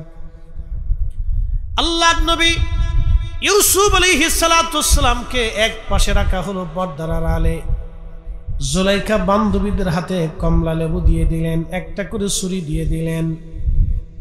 জুলাইখা বলল, আমি পর্দা সরাবো, তোমরা লেবু কাটতে থাকবা, আমার ইউসুফ আসবে, আমার ইউসুফের দিকে তোমরা দেখবা। হাজরাত ইউসুফ পর্দা সরানো হলো। ইউসুফ আলাইহিস সালামকে দেখার পরে জুলাইখার বান্ধবীরা কমলা লেবু কাটতে যাইয়া তারা হাত কেটে ফেললো। হাত কুচি কুচি করে তারা কেটে ফেললো। তারা বুঝতেই পারলো না তাদের হাত কেটে যাচ্ছে। আম্মা জান আয়েশাকে জিজ্ঞেস করা হলো, মা আমার রসুল দেখতে কেমন আপনি বলবেন নি? আম্মা জান ডাক দে বললেন, ও আমার নবীর উম্মতেরা রে, সাহাবীরা রে, যেই নারীরা ইউসুফকে দেখে কমলা লেবু কাটার পরিবর্তে হাত কুচি কুচি করে কেটে ফেলে দিয়েছিল, রে সাহাবীরা, ওরা যদি ইউসুফের জায়গায় আমার রসুলকে দেখত, শুধু হাত না, মিশরের নারীরা তাদের হাতের বদৌলতে কলিজা কেটে ফেলতো, বুঝতেই পারত না কলিজা তাদের কেটে যাচ্ছে। একসাথে জোরে বলবেন কি আল্লাহু আকবার। সূরাতি ইউসুফ বেদারি হিকমাতে লোকমালে মা করিয়ে কুরআনে কারি আই দিলে সাদেল মা বালাগাল উলাবি কামা লিহি কশফত দুজা বিজমালিহি হাসনাত জামিউ খুসালিহি সাল্লু আলাইহি ওয়া আলিহি। কত সুন্দর নবীজি, কত সুন্দর, যেমন চরিত্র সুন্দর, দেখতেও সুন্দর। এটার নাম জামালিয়াত। এই জন্য নবীজির দিকে তাকাইয়া মানুষ মুগ্ধ হয়ে তারা বুঝতে পারত উনি মিথ্যা বলতে পারেন না। 2 নাম্বার হচ্ছে কামালিয়াত। কামালিয়াত মানে একজন মানুষ যখন কামিল হয়, আল্লাহ ওয়ালা হয়ে যায়, যখন তার ভিতর থেকে কামালিয়াত প্রকাশ পেতে থাকে, কারামত, এমন কিছু কিছু কামালিয়াত যখন মানুষ দেখে, তখন মানুষ তাকে ভালোবাসতে থাকে, ভালোবাসতে থাকে। হুজুর গাউসে পাক খাজা মাইনুদ্দিন চিশত আজমেরি সঞ্জরি পুরা আনা সাগরের একটা পানি উনি একটা লোটার ভিতরে এনে দেখিয়ে দিয়েছিলেন, হে বৌদ্ধ সাধু, তোমরা দেখো, সারা আনার পানি আমি একটা লুটার মধ্যে এনে দেখাইলাম। এটার নাম কামালিয়াত। কামালিয়াত যার কারণে ওই দিন একজন না 2 জন না, খাজা বাবা আজমিরের দাওয়াতে ওনার জীবনে প্রায় 1 কোটি মানুষকে কালেমার দাওয়াত দিয়ে, কালেমা কলিজার ভিতরে ঢুকাই দিয়ে এত মানুষ কালেমা পড়েছিলেন, শুধু এই কামালিয়াত দেখে দেখে, কামালিয়াত দেখে দেখে। নাম হচ্ছে কামালিয়াত। হযরত ইমামুল আযম আবু হানিফা রাহমাতুল্লাহ আলাইহি কুফার মসজিদে ওযু করতেছিলেন। এক মুসল্লি ওযু করে, যুবক ওযু করার পরে হযরত ইমাম আযম আবু হানিফা ডাক দিয়ে বললেন, যুবক রে, তুমি কি জিনা করছো? বলে, হুজুর আমি জিনা করছি। কি করে বুঝলেন? বলে, বেটারে, তোমার ওযুর পানি দিয়ে জিনার গুনাহগুলি ভেসে ভেসে চলে যাচ্ছে, আমি দেখে দেখে বুঝতে পারলাম। এটার নাম কামালিয়াত। কামালিয়াত, কামালিয়াত। তাদের চোখের পার এত ছিল যে গুনাহ ভেসে যায়, তারা দেখতে পারত। জোরে বলা যাবে আল্লাহু আকবার। নাম হচ্ছে কামালিয়াত। ওলিদের কামালিয়াতকে অস্বীকার করার কোনো সুযোগ নেই, কোনো রাস্তা নেই। ওলিদের কামালিয়াতকে অস্বীকার করার কোনো সুযোগ নাই, কোনো রাস্তা নাই। ইমাম আবু ইদ্রিস আশ-শাফিঈ সুদূর বাড়ি ফিলিস্তিন, যেখানে বর্তমানে জিহাদ চলতেছে, প্রতিনিয়ত হাজার হাজার ফিলিস্তিনের রক্ত জমিনে ঝরে যাচ্ছে। আহা, কত মার্কল আজ খালি হয়ে গেল। ফিলিস্তিনের দিকে যদি আপনি তাকান, সহ্য করা বড় কষ্ট হয়, অনেক বড় কষ্ট। আজ কত মার্কল খালি হলো, কত মার জীবন চলে গেল, কত যুবকের জীবন চলে গেল, কত বাচ্চা শহীদ হয়ে গেল। ৭৫ বছর ধরে ধরে তিলে তিলে ফিলিস্তিনিদেরকে হত্যা করা হয়। পৃথিবীর মরুলরা সব নীরব হয়ে আছে। আজকে যেই দেশ যারা ধর্মের দোহাই দিয়ে আমাদের দেশে ফিতনা বাজায়, 8 টাকার তারাবি বানায়, এরপরে আপনার নামাজের ভিতরে ঝামেলা পাকায়। আজকে যারা আমার দেশের ভিতরে আব্দুল ওয়াহাব নজদির আকীদা ঢুকাইতে চাচ্ছে, এই ভয়াবহ ফিতনা আহলে হাদিস ফিতনাটা, এটা ওই সৌদি আরব থেকে এসেছে। যার দেশের রাজা বাদশারা ইহুদিদের গোলামি করে, তারা আজকে আমাদের দেশে এসে ধর্ম শিখাইতে চায়। ওদের দেওয়া ধর্ম আমাদের প্রয়োজন নাই, আমাদের শাহজালালেরটাই অরিজিনাল। কথা বলেন ঠিক কিনা? উচিত কথা বললে বলবেন হুজুর আপনি পক্ষপাতিত্ব শুরু করছেন। আরে বেটা, তুমি আমার দেশে এসে 8 টাকা তার 20 টাকা তারাবি নিয়ে ঝগড়া বাঁধাইছো বেটা। 1450 বছর ধরে আমরা ঠিকইছি, 1450 বছর ধরে আমরা ঠিক মিল্লাতের উপর আছি, ঠিক কিনা? তুমি 1450 বছর পরে এসে কি বুঝাইতে চাও? তুমি তোমার সৌদির শায়েখদের বুঝাও, যা তারা মাঠে ওয়াজ করতে বলো, বলো সৌদির লোকজন নিয়ে মাঠে ময়দানে একটা মিছিল দিক ফিলিস্তিনের পক্ষে, যদি বাপের কলিজায় সাহস থাকে। তা পারবেন না, কারণ ও দেওয়ার সাথে জবাই দিয়ে দিবেন।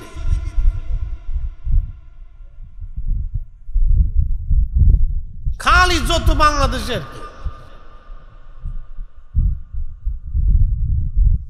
আপনি জানেন পৃথিবীতে 3টে মরল, সৌদি আরব, মিশর। যদি 2টা ধমক দিলে ইসরায়েলের যুদ্ধ বন্ধ হয়ে যায়। দেবে না তো, কারণ দিলে বউ ছুটে যাবে 35টা বউ এক একজনে।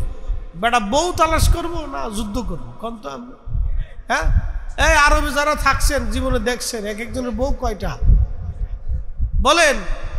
60টের উপরে কি স্ত্রী রাখা জায়েজ আছে?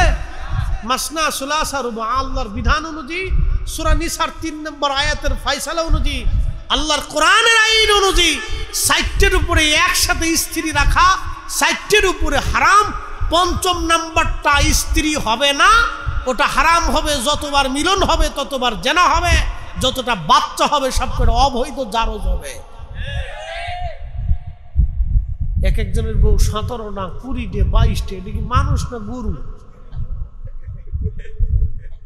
হ্যাঁ, হেরা এসে আমরা দেশে ফতোয়া দেয় 8 টাকার তারাবি। ফাজলিমের একটা সীমা থাকা উচিত, বলেন তো? আমাদের দেশের ভিতরে আমরা আলেম আছি 60 লক্ষ, দল আছে 30টি। কথা বুঝেন নাই মনে হয়? আলেম হলো 60 লক্ষ, দল হলো 30টা, তাহলে ভাগে ভালো কয় লাখ? 2 লাখ টাকা, 2 লাখ করে ভাগে পাইছে। তারপরে গুতাগুতির শেষ নেই, এটা গুত দেয়, এটার গুত দেয়, এটার ধাক্কা দেয়, এটার মার দেয়। ওরে বাপ রে বাপ, শয়তানে হাসে আর কয় যা তোরা গিলি গিলি কর, আর দরকার নাই।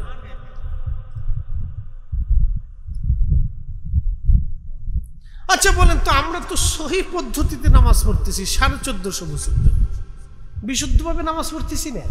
তো নতুন করে এটির আইনে ঠেলাঠেলি করে বাংলাদেশে আবার নতুন দল বানানোর দরকার কি? হেগার ভিতরে বলে 19টা দল আছে। কয়টা? হেগার ভিতরে বলে 19টা আছে। এবার আপনি বুঝলেন যে কি ঠেলাঠেলি। হেগারে মানুষ হলো 19 জন, দল 19টা, ধাক্কা ধাক্কি শেষ নাই। পাগলের দেশে বাস করতেছে। আপনার উচিত বললে অনেকেই মন খারাপ করবেন যে ফরিদ হুজুর তো এরকম ওয়াজ করে না। দুঃখে পড়ে বলতে হচ্ছে আজকে, আফসোস এগুলো। শোনেন, ইসলাম এদেশে কিন্তু ভেসে আসে না, এটা শাহজালাল রহমতুল্লাহর মাধ্যম দিয়ে আসছে, ঠিক কিনা? তিনি কিন্তু শুধু তসবিহ পড়ে এদেশে ইসলাম প্রচার করেন নাই, তলোয়ার হাতেও নিয়েছিলেন। কথা ঠিক কিনা? তলোয়ারও নিয়েছিলেন, জিহাদও করেছিলেন, শহীদও হয়েছেন, বহু সাথীরা শহীদ হয়েছিল জীবনে। সহজ করে দেখার তো সুযোগ নাই। তো শাহজালাল রহমতুল্লাহ 360 জন নিয়ে দিন প্রচার করে ফেললেন, কায়েম করে ফেললেন। কারণ সেই সময় মত একটা ছিল। কয়টা ছিল? একটা ছিল মত। একজন ব্যক্তি, তিনি শাহজালাল, যাহা বলেছেন তাহাই ঠিক। মত একটা, পথ একটা, এক কোরআন, এক নবী, এক আইন, এক বিধান, এক তরিকা, দিন কায়েম হয়েছে। মানুষ যত তরিকা তত, এক পীর আর এক পীরের মুরিদরে দেখতে পারে না, এক পীর আর এক পীরে দেখতে পারে না, এক হুজুর আর এক হুজুরে দেখতে পারে না, এক দল আর এক দলের দেখতে পারে না। এই নানান তালে রুচি আমরা, তালের শেষ নেই। আচ্ছা যা, যার যার তালে সেই সেই তাপ, কি করব।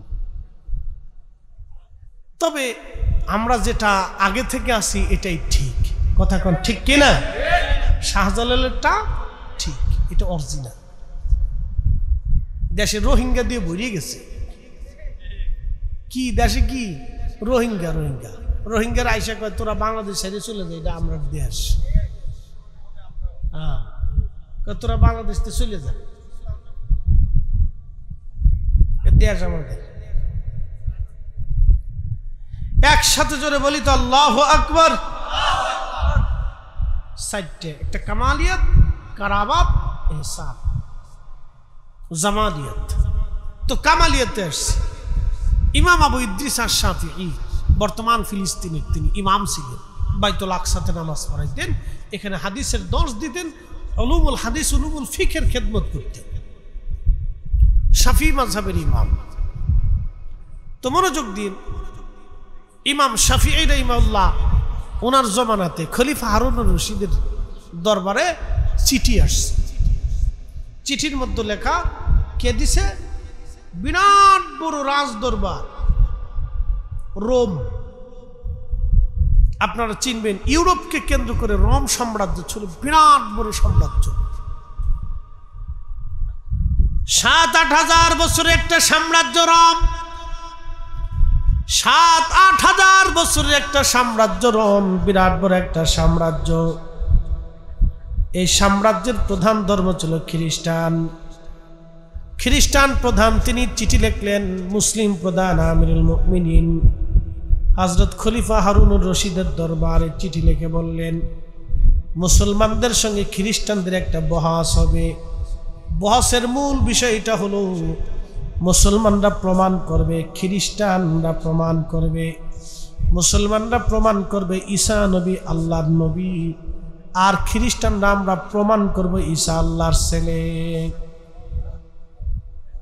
আচ্ছা, আল্লাহর কি ছেলের দরকার না? একসাথে বলে, যিনি সৃষ্টি করেন তারা বউর দরকার। যিনি কাম সৃষ্টি করেছেন, লোভ, মোহ, হিংসা, কামনা, রিয়া, সব যিনি সৃষ্টি করেছেন তার দুই সাইডে বউর দরকার। তো এদেশে পাগলও বহুত আছে, আল্লাহর বউ আছে, আল্লাহর ফুলাবান্য আছে। আমাদের দেশে যারা সনাতন ধর্মে বিশ্বাসী, হাসবেন না, মন খারাপও করবেন না, ওটা তার তার বিশ্বাস। তাদের বিশ্বাস হলো ৩৩ কোটি দেবতা আছে। বিদ্যার দেবতা, বাতের দেবতা, খাবারের দেবতা, সূর্যের দেবতা, চাঁদের দেবতা, রাতের দেবতা, দিনের দেবতা, সমুদ্রের দেবতা, পাহাড়ের দেবতা, গাছের দেবতা, বিদ্যার দেবতা, এরকম দেবতা গুনতে গুনতে ৩৩ কোটি হয়েছে। কত কোটি? ৩৩ কোটি। আচ্ছা, ধরেন তাদের বিশ্বাস অনুযায়ী অনেক খোদা, ৩৩ কোটি খোদা আছে।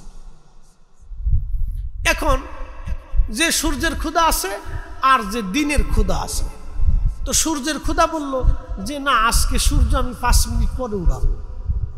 আর দিনের ক্ষুধা বলল না, সূর্য আমার এই 5 মিনিট আর আগে আসতে হইব। তো দুই ক্ষুধার ভিতরে ঝগড়া লেগে গেল। এ ঝগড়া করতে করতে দুই ক্ষুধা শেষে লাগছে কি লিখে। আচ্ছা বলেন, রাশিয়ার ইউক্রেনের যুদ্ধের দরকার আছে? দুই ক্ষুধাই ফিটিফিটি করেই তো জান শেষ। তো ক্ষুধার বান্দারা কখন ফিটিফিটি করবে? তো ক্ষুধার পিটিপিটিতে জগৎ শেষ হয়ে যেত। এই জন্য আল্লাহ বলছেন, আর কোনো ক্ষুধার অস্তিত্ব নাই, আমি একাই রব, আমি একাই সৃষ্টা, আমি একাই সব। কি কথা কর না কেন, ঠিক কিনা? মালিক কয়জন? রব কয়জন? একজন, একাই।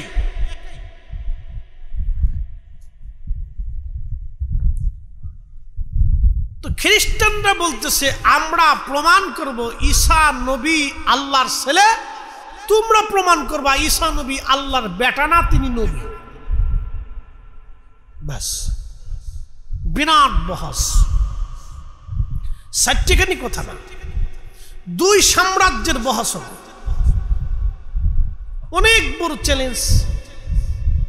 কে এই চ্যালেঞ্জের মোকাবেলা করবে? খলিফা হারুনুর রশিদ খুব চিন্তিত। কারণ চিন্তাটা হলো, মুসলমান যদি এই বহসে হেরে যায় তো কিয়ামত পর্যন্ত মুসলমান মাথা নিচু করে থাকবে, যে মুসলমানরা সেই বহসে পারে নাই। খলিফা চিন্তা পেরেশানিতে দিন কাটতেছে, কাকে দায়িত্ব দিবে, প্রধান মুবাহিস কাকে করবেন। তো উজিরকে জিজ্ঞেস করলেন, উজির কি করা যায়? তো উজির বললেন, খলিফা একটা পরামর্শ আছে। বলে কি পরামর্শ? বলে পরামর্শ হচ্ছে ফিলিস্তিনের বাইতুল আকসার একজন ইমাম আছে, তার নাম ইমাম আবু ইদ্রিস আশ-শাফিঈ। সে অনেক বড় ইমাম এবং অনেক বড় আল্লামা। একসাথে বলবেন না মারহাবা। খলিফা বললেন, তাহলে হুজুরকে দাওয়াত দাও।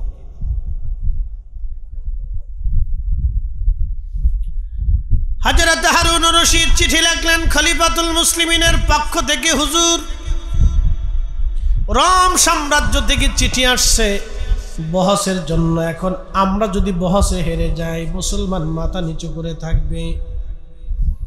এখন আমি এমন কোন যোগ্য ব্যক্তি পাই না যাকে দিয়ে প্রধান মুবাহিসের দায়িত্ব দিব, কিন্তু আপনাকে আমি নির্বাচন করেছি। আপনি সুদূর ফিলিস্তিন থেকে ইরাকের বাগদাদে চলে আসবেন, কারণ এটা উম্মতে মুহাম্মাদের ইজ্জত। এত বড় সাম্রাজ্য আমার বিরুদ্ধে চ্যালেঞ্জ করেছে। শুধু চ্যালেঞ্জ করে নাই, রোম সাম্রাজ্য থেকে বড় বড় জ্ঞানী তর্কবিদ এবং দার্শনিক যারা ছিলেন, তারা অলরেডি রোম থেকে রওনা হয়ে গেছে।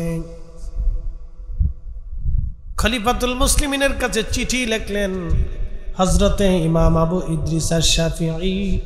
চিঠির মধ্যে তিনি লিখলেন, আমিরুল মুমিনিন, আমি বহস করতে রাজি, কিন্তু শর্ত মাত্র আমার দুইটা।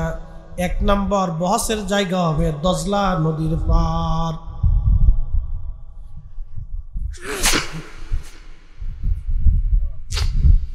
এক নম্বর, বহসের জায়গা হবে দজলা নদীর পারে। দুই নম্বর, বহসের সময় হবে জোহরের নামাজের পরে।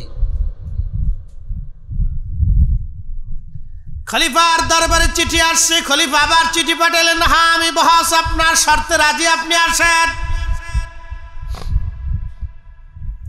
বিরাট বড় বহস দেখার জন্য লক্ষ লক্ষ ইরাকবাসী, হিন্দু, বৌদ্ধ, খ্রিস্টান, ইহুদি, মুসলমান সব সেই দিন উপস্থিত হতে লাগলো। আজকে মুসলমান এবং খ্রিস্টানদের বহস দেখব।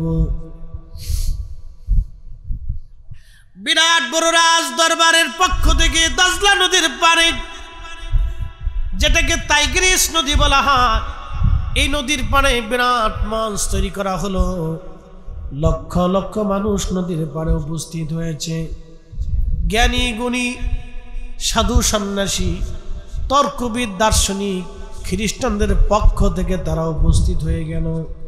মুসলমান আমির উমরা, উলামা, ফুদালাগণ উপস্থিত হয়ে গেলেন। কিন্তু ইমাম শাফিঈ ধীরে ধীরে ধীরে ধীরে গেলেন। জোহরের নামাজের রক্ত ঠিক এমন সময় তিনি বহসের মঞ্চের সামনে যায় বললেন, খলিফা নামাজের রক্ত, আপনি যাই নামাজ দেন, আমি আগে জোহরের নামাজ আদায় করব, পরে বহস হবে। তো খলিফা, যাই নামাজ দিন, আমি আগে জোহর পড়ব, পরে বহস হবে। আচ্ছা ঠিক আছে। দেখেন বহস।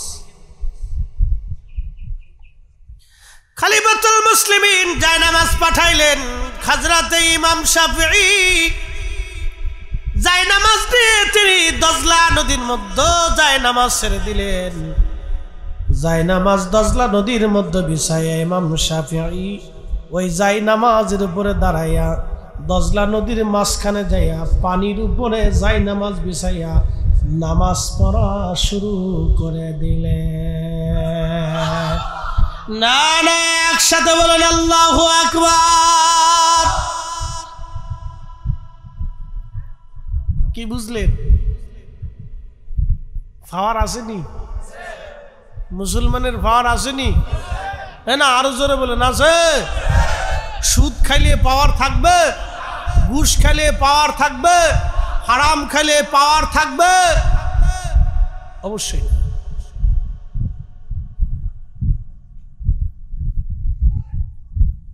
খলিফাতুল মুসলিমিন রাজ দরবার, খলিফাতুল মুসলিমিন বিরাট মঞ্চে উপস্থিত। লক্ষ লক্ষ মানুষ মঞ্চের দিক থেকে দজলার দিকে ঘুরে গেল। লক্ষ লক্ষ মানুষ দজলার দিকে মুখ করে ঘোরানো। ইমাম শাফিঈ করে কি এটা? দজলার পানির উপরে যায় নামাজ বেশি। ইমাম শাফিঈ যোহরের নামাজ পড়তে লাগলেন, পানিতে ডুবে না, যায় নামাজ পানিতে ডুবে না, ডুবে না, ডুবে না। একসাথে বলেন, আরো জোরে বলেন, পাওয়ার আছে, নিজরে বলে আছে।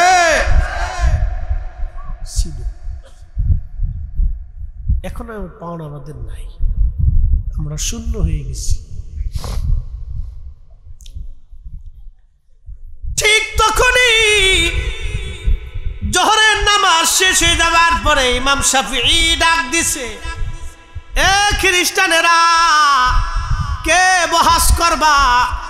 আমি ইমাম শাফিঈর সাথে আল হযরত ঈসা নবী আল্লাহর নবী, আল্লাহর ছেলে ছিলেন না, আমি ইমাম ইদ্রিস শাফিঈ প্রমাণ করব।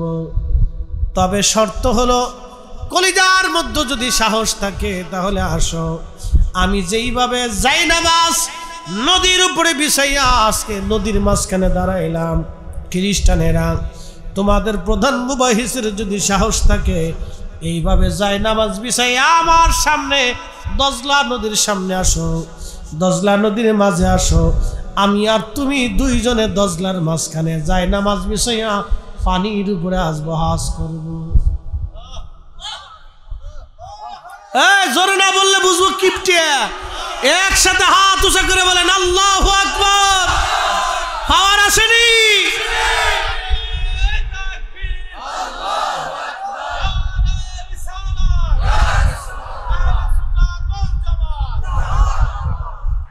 তেলের গাড়ি তেলে চলি,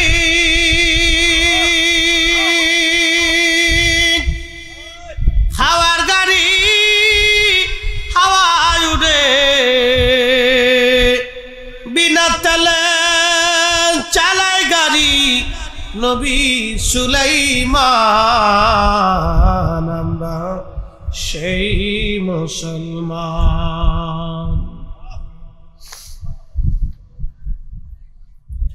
খ্রিস্টানদের প্রধান মুবাহিস ডাক দিয়ে বলতেছে, হুজুর আর বহাস লাগবে না, আসেন। যেই ঈমান, যেই কালেমা, যেই কোরআন, যেই নবীর আনিত ধর্ম বিধানের উপরে থেকে ঈমান এনে আমল করে, যেই যাই নামাজ বিছাইয়া দজলা নদীর মাঝখানে নামাজ আদায় করতে পারলেন, আর বোঝার বাকি নাই ওই ঈমান, ওই কালেমাই ঠিক, ওই জীবন ব্যবস্থায় ঠিক, ওই নবী সঠিক, আমাদের আর বোঝার বাকি নাই। আসেন আমরা খ্রিস্টান যারা বহসের জন্য আসছিলাম, আপনার হাতে কালেমা পড়ে আস ঈমানওয়ালা হয়ে যাব।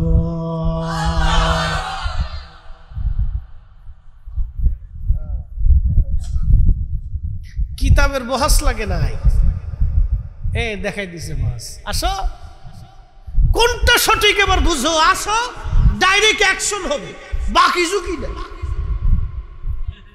কি কথা ঠিক কিনা? ডাইরেক্ট অ্যাকশন হবে, বাকি ঝুঁকি নেই।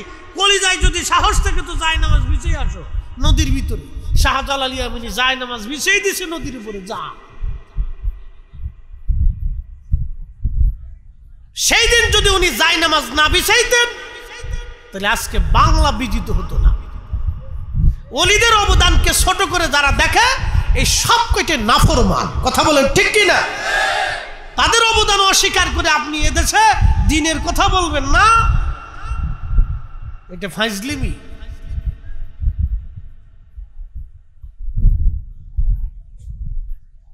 এটার নাম হচ্ছে কামালিয়াত। কামালিয়াত, কামালিয়াত, কামালিয়াত। এই কামালিয়াতের জন্য কোটি কোটি মানুষ তাদেরকে ভালোবাসে।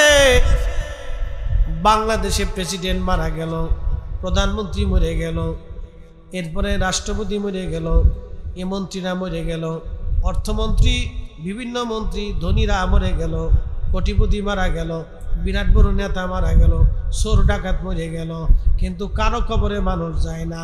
আজকে 750 বছর ধরে আল্লাহর ওলি শাহজালাল রহমাতুল্লাহের বরগাহে কোটি কোটি মানুষ 700 বছর ধরে যায় আসে, জিয়ারত করে।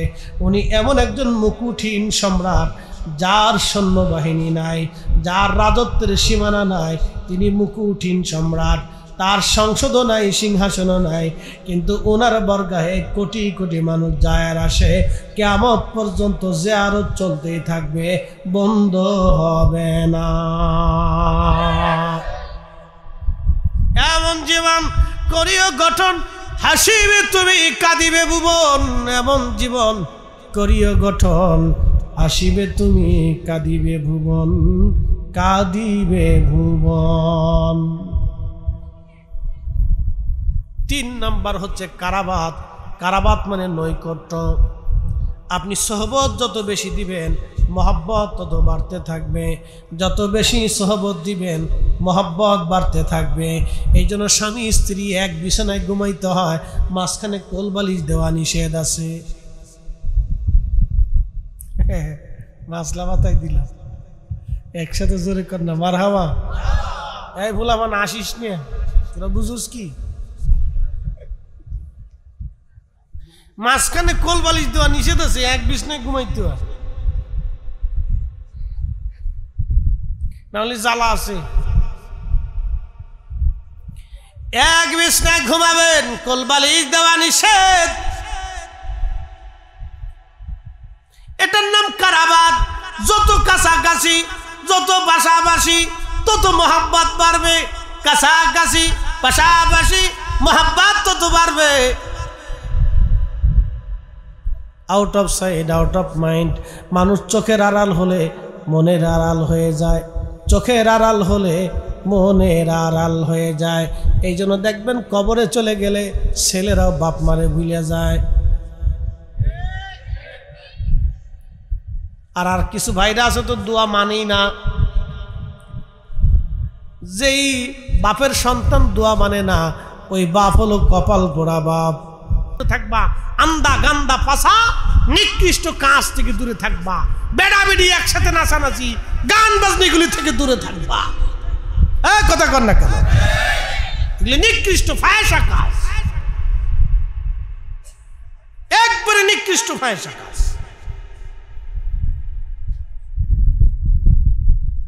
আল্লাহর কোরআন বলতেছে আনিল ফাহশাই ওয়াল মুনকার, নিকৃষ্ট ফায়সা কাজ থেকে দূরে থাকবা তোমরা, বেহাপনা থেকে দূরে থাকবা, আন্দা গান্দা পাচা কাজ থেকে দূরে থাকবা। এরপর আমার আল্লাহ বলতেছেন আল বাগি ইয়াইদুকুম লাআল্লাকুম তাযাক্কারুন, মুরব্বি যারা আছে তাদের অনুগত থাকবা, মুরব্বিদেরকে মেনে মেনে চলবা। আমাদের দেশের এখন ছেলেপেলেরা মুরব্বিদেরকে সম্মান করে না, সালাম কালাম দেয় না। আর যদি একটা মোটর সাইকেল পায়,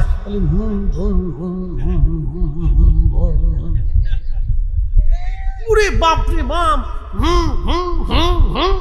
কয়দিন পরে হসপিটালে দেখি পঙ্গু হসপিটালে ঠ্যাং একটা ঝুলাই রাখছে। ঝুলাই রাখছ কে রে? অ্যাক্সিডেন্ট করছে মোটর সাইকেলে। কথা কর না কেন? আপনি সারা সৌদি আরব ঘুরে দেখবেন একটা মোটর সাইকেল পাবেন না সহজে। কোন যুবকদের করা মোটর সাইকেল কিনতে দেয় না। আর আমাদের দেশের পোলাপান বাপে কৃষি কাজ করে খায়, পুলারে মোটর সাইকেল কিনে দিতে হবে, নাহলে গলায় দিয়ে মরে যাবে। আমার কথা হলো মরে যাক গিয়া, কি কথা কর না কে? ও মরে যাক, 7-8 মরে গেলে কি হয়? তুই মরে যাক গিয়া, তোর মোটর সাইকেল কিনে দেবো না, যা। কথা ক্লিয়ার, কোনো ভেজাল বুঝেল নাই। তুই মরে যাক যা।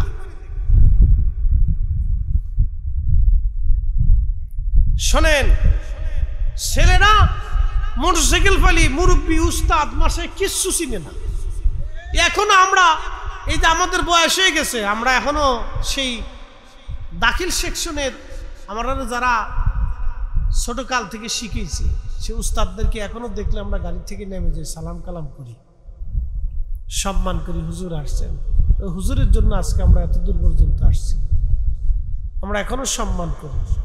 শোনেন, আমি আমার তরুণ ভাইদেরকে বলবো, এটিগুলো কিয়ামতের আলামত। আদব উঠে যাবে, সম্মান উঠে যাবে, বুঝতে পারছেন? এই যে আজকে বিভিন্ন ভার্সিটিতে দেখবেন, কলেজ ইউনিভার্সিটিতে দেখবেন ছেলেরা স্যারদেরকে সম্মান করে না, কারণ স্যারও দাঁড়ায় মুতে, উলাফনও দাঁড়ায় মুতে। হ্যাঁ ঠিক আছে, কোনকে জোরে বলেন, আমি তো খারাপ কিছু বলতেছি। হেউ দাঁড়ায় মুতে, হেউ দাঁড়ায় মুতে, তো দাঁড়ায় মতন নিয়ে তো গ্রুপ একসাথে হয়েছে। স্যারদেরও কিছু ভুল আছে, বাচ্চাদেরকে আদব শিখেই তো প্রতিষ্ঠানগুলিতে সন্তানদেরকে, ছেলেদেরকে ছোট কাল থেকে শিখে উঠিত। কিছু কিছু স্যার আছে যে ঘুমায় পড়ছে, ঘুমাচ্ছে, উনি শিক্ষা বাদ দিয়ে ঘুমাচ্ছে, খুব ঘুম ওনার, সারা জীবন ঘুমাইছে না, ক্লাসে গেলে খালি ঘুমাচ্ছে। ফাজলিমের একটা সীমা থাকা উচিত। সন্তানদেরকে যদি আদব শিক্ষা না দেন তাহলে বেআদব হবে। এই জন্য আদব শিখিয়ে তো বাবাজি, প্রিয় বন্ধু আমার, সন্তানদেরকে আদব শিখান, আদবই বানান। আদবই যদি না বানান তাহলে বিপদ আছে। এই জন্য সন্তানদেরকে আদব বানান। মোটরসাইকেল দেওয়ার দরকার নেই, মোবাইল দেওয়ার দরকার নেই, ওগুলি তাকে লেখাপড়া শিখান, তার জীবনটাকে সুন্দর করে গঠন করার চেষ্টা করেন। আর ছোট্টকালে কোনো বাচ্চাকে মোবাইল দিবেন না। আমার এক মুসল্লি একদিন আমার কাছে কাঁদতেছে, হুজুর দোয়া করো। কি দোয়া করবো? আমার ছেলেটা পাগল হয়ে গেছে। আল্লাহর কসম, আমার মসজিদে, ওই যে আমার ভাইটা গেছিল মসজিদে, তো আমি বের হয়ে আসতেছি জুমার নামাজ পড়ে, মাহফিল করতে আসলো, তো বের হয়ে আসতেছি, তো এক মুসল্লি এসে দাঁড়া বলতেছে, হুজুর একটু দোয়া করে। তা বললাম, কি দোয়া করবো, কি হয়েছে? তা বলতেছে, হুজুর আমার ছেলেটা পাগল হয়ে গেছে। বললাম, ছেলেটা পাগল হলো, বয়স কত? বলে, হুজুর 5-6 বছর বয়স। এই আমার দিকে তাকান, আমি বাস্তবতা থেকে বলতেছি। বলে, 5-6 বছরের বয়সের একটা বাচ্চা কিভাবে পাগল হলো? হুজুর ওর মা খালি মোবাইল দিত, গেম খেলতে খেলতে পাগল হয়ে গেছে। আমাকে তোমারও জুতা দিয়ে ভিড়াবো, তোমার বউরও জুতা দিয়ে ভিড়াবো। দোয়া চাইতেইছ, নিজের সন্তান দিয়ে এইভাবে পাগল বানায় তারপর দোয়া চাইতেইছ। ছি ছি ছি, লজ্জা করেন আপনার। আপনি একটা ছোট্ট বাচ্চাকে এইভাবে মোবাইল দিয়ে তারা অ্যাডনর্মাল বানিয়ে ফেলছেন, পাগল বানিয়ে ফেলছেন। বাচ্চাদেরকে মোবাইল দিবেন না, গেম টিপতে দিবেন না, টিকটক দেখতে দিবেন না। ব্রেনের উপরে বিরাট আঘাত করে, ওটা অসুস্থ হয়ে পড়বে কয়েকদিন পরে। মনে থাকবে? আল্লাহ বুঝার তৌফিক দিক, সকলে বলে না আমি। এই যে একটা নাতের বই আছে, সুন্দর অনেক লেখা, শাহিন আলম ছোট ভাইও বিক্রি করে। এই নাতে রসুল আছে, এখানে আমার একটা গজল আছে, ওই নামই আমার গলার মালা, ওই নাম জপে মোর জোড়ায় জ্বালা, ওই নামই আমার গলার মালা, ওই নাম জপে মোর জোড়ায় জ্বালা।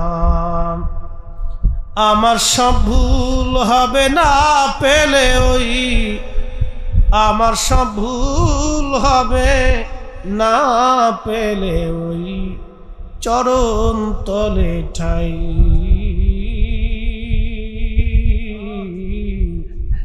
ওই নামের মাঝে কি যেন এক শান্তি খুঁজে পাই। আমি বিভোর হই রসুল নামের দুরুদ পড়ে যাই,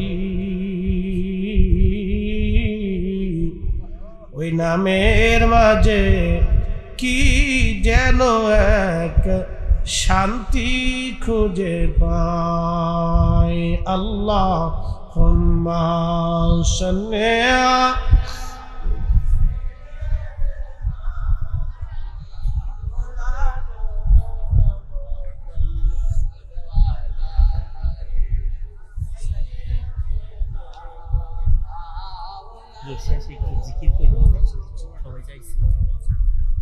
উড়ে যাও রে মাহফিলের হাওয়া, যাও রে উড়ে মদিনায়, আমাদের দুরুদ পৌঁছে দিও নূর নবীজির পাক রওজায় আল্লাহুম্মা। হ্যাঁ, জবান খুলে দেন।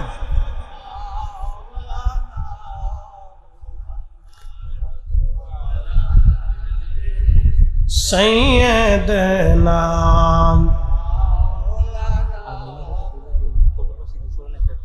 লা ইলাহা ইল্লাল্লাহ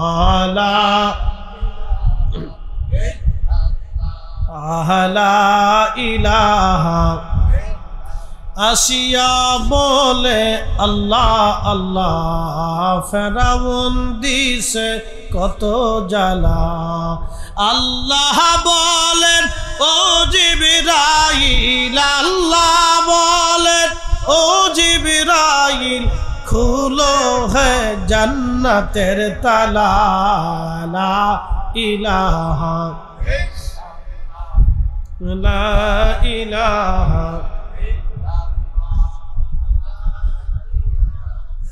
ইল্লাল্লাহ। আল্লাহ আল্লাহ আল্লাহ আল্লাহ আল্লাহ আল্লাহ। জবান খুলে, জবান দিয়ে আল্লাহর জিকির করতে হবে। আল্লাহ আল্লাহ আল্লাহ আল্লাহ আল্লাহ আল্লাহ আল্লাহ আল্লাহ আল্লাহ আল্লাহ আল্লাহ আল্লাহ আল্লাহ আল্লাহ আল্লাহ আল্লাহ।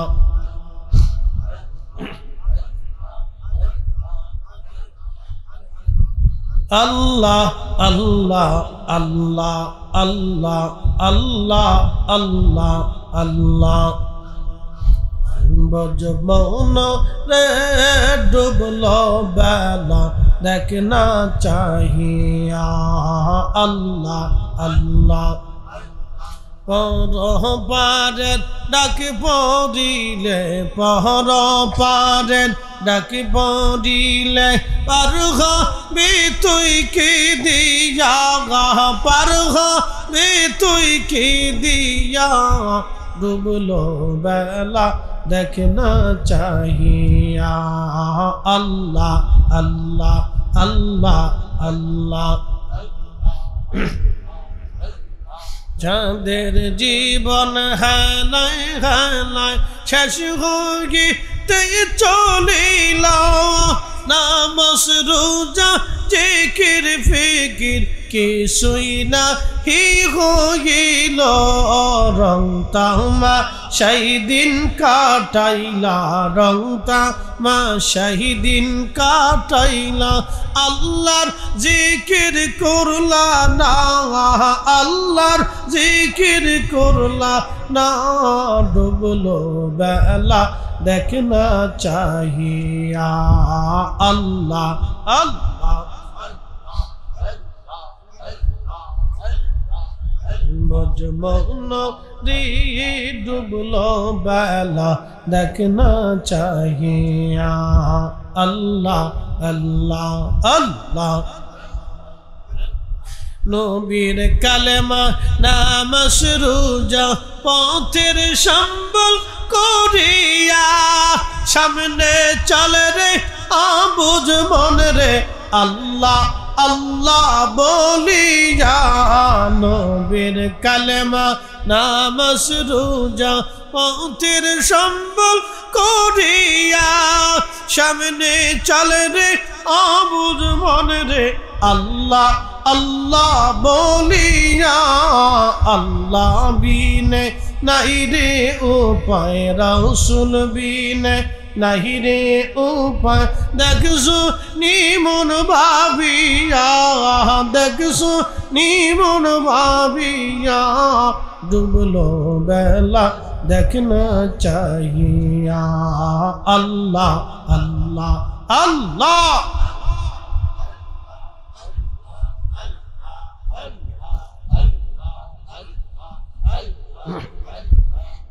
বজমন রে ডুবলো বেলা देखना चाहिए अल्लाह अल्लाह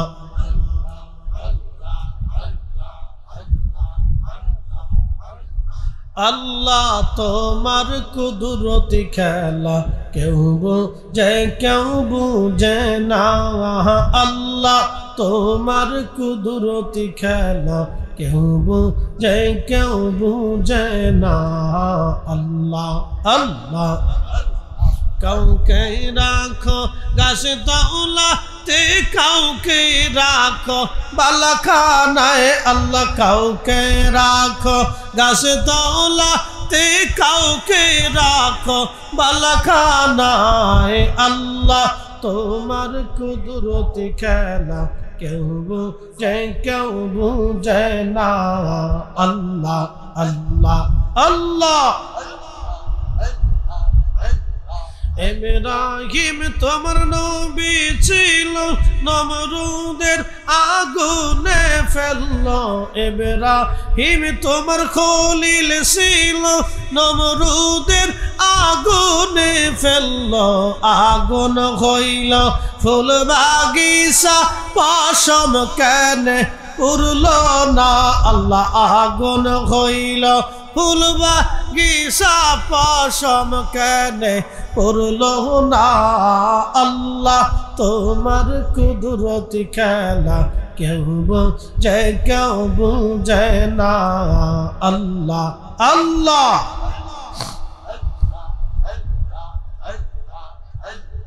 কাউকে রাখো গাছ তলাতে কাউকে রাখো বালাখানায় আল্লাহ কাউকে রাখো গাছ তলাতে কাউকে রাখো বালাখানায় আল্লাহ তোমার কুদরতি খেলা কেউ বুঝে না আল্লাহ আল্লাহ আল্লাহ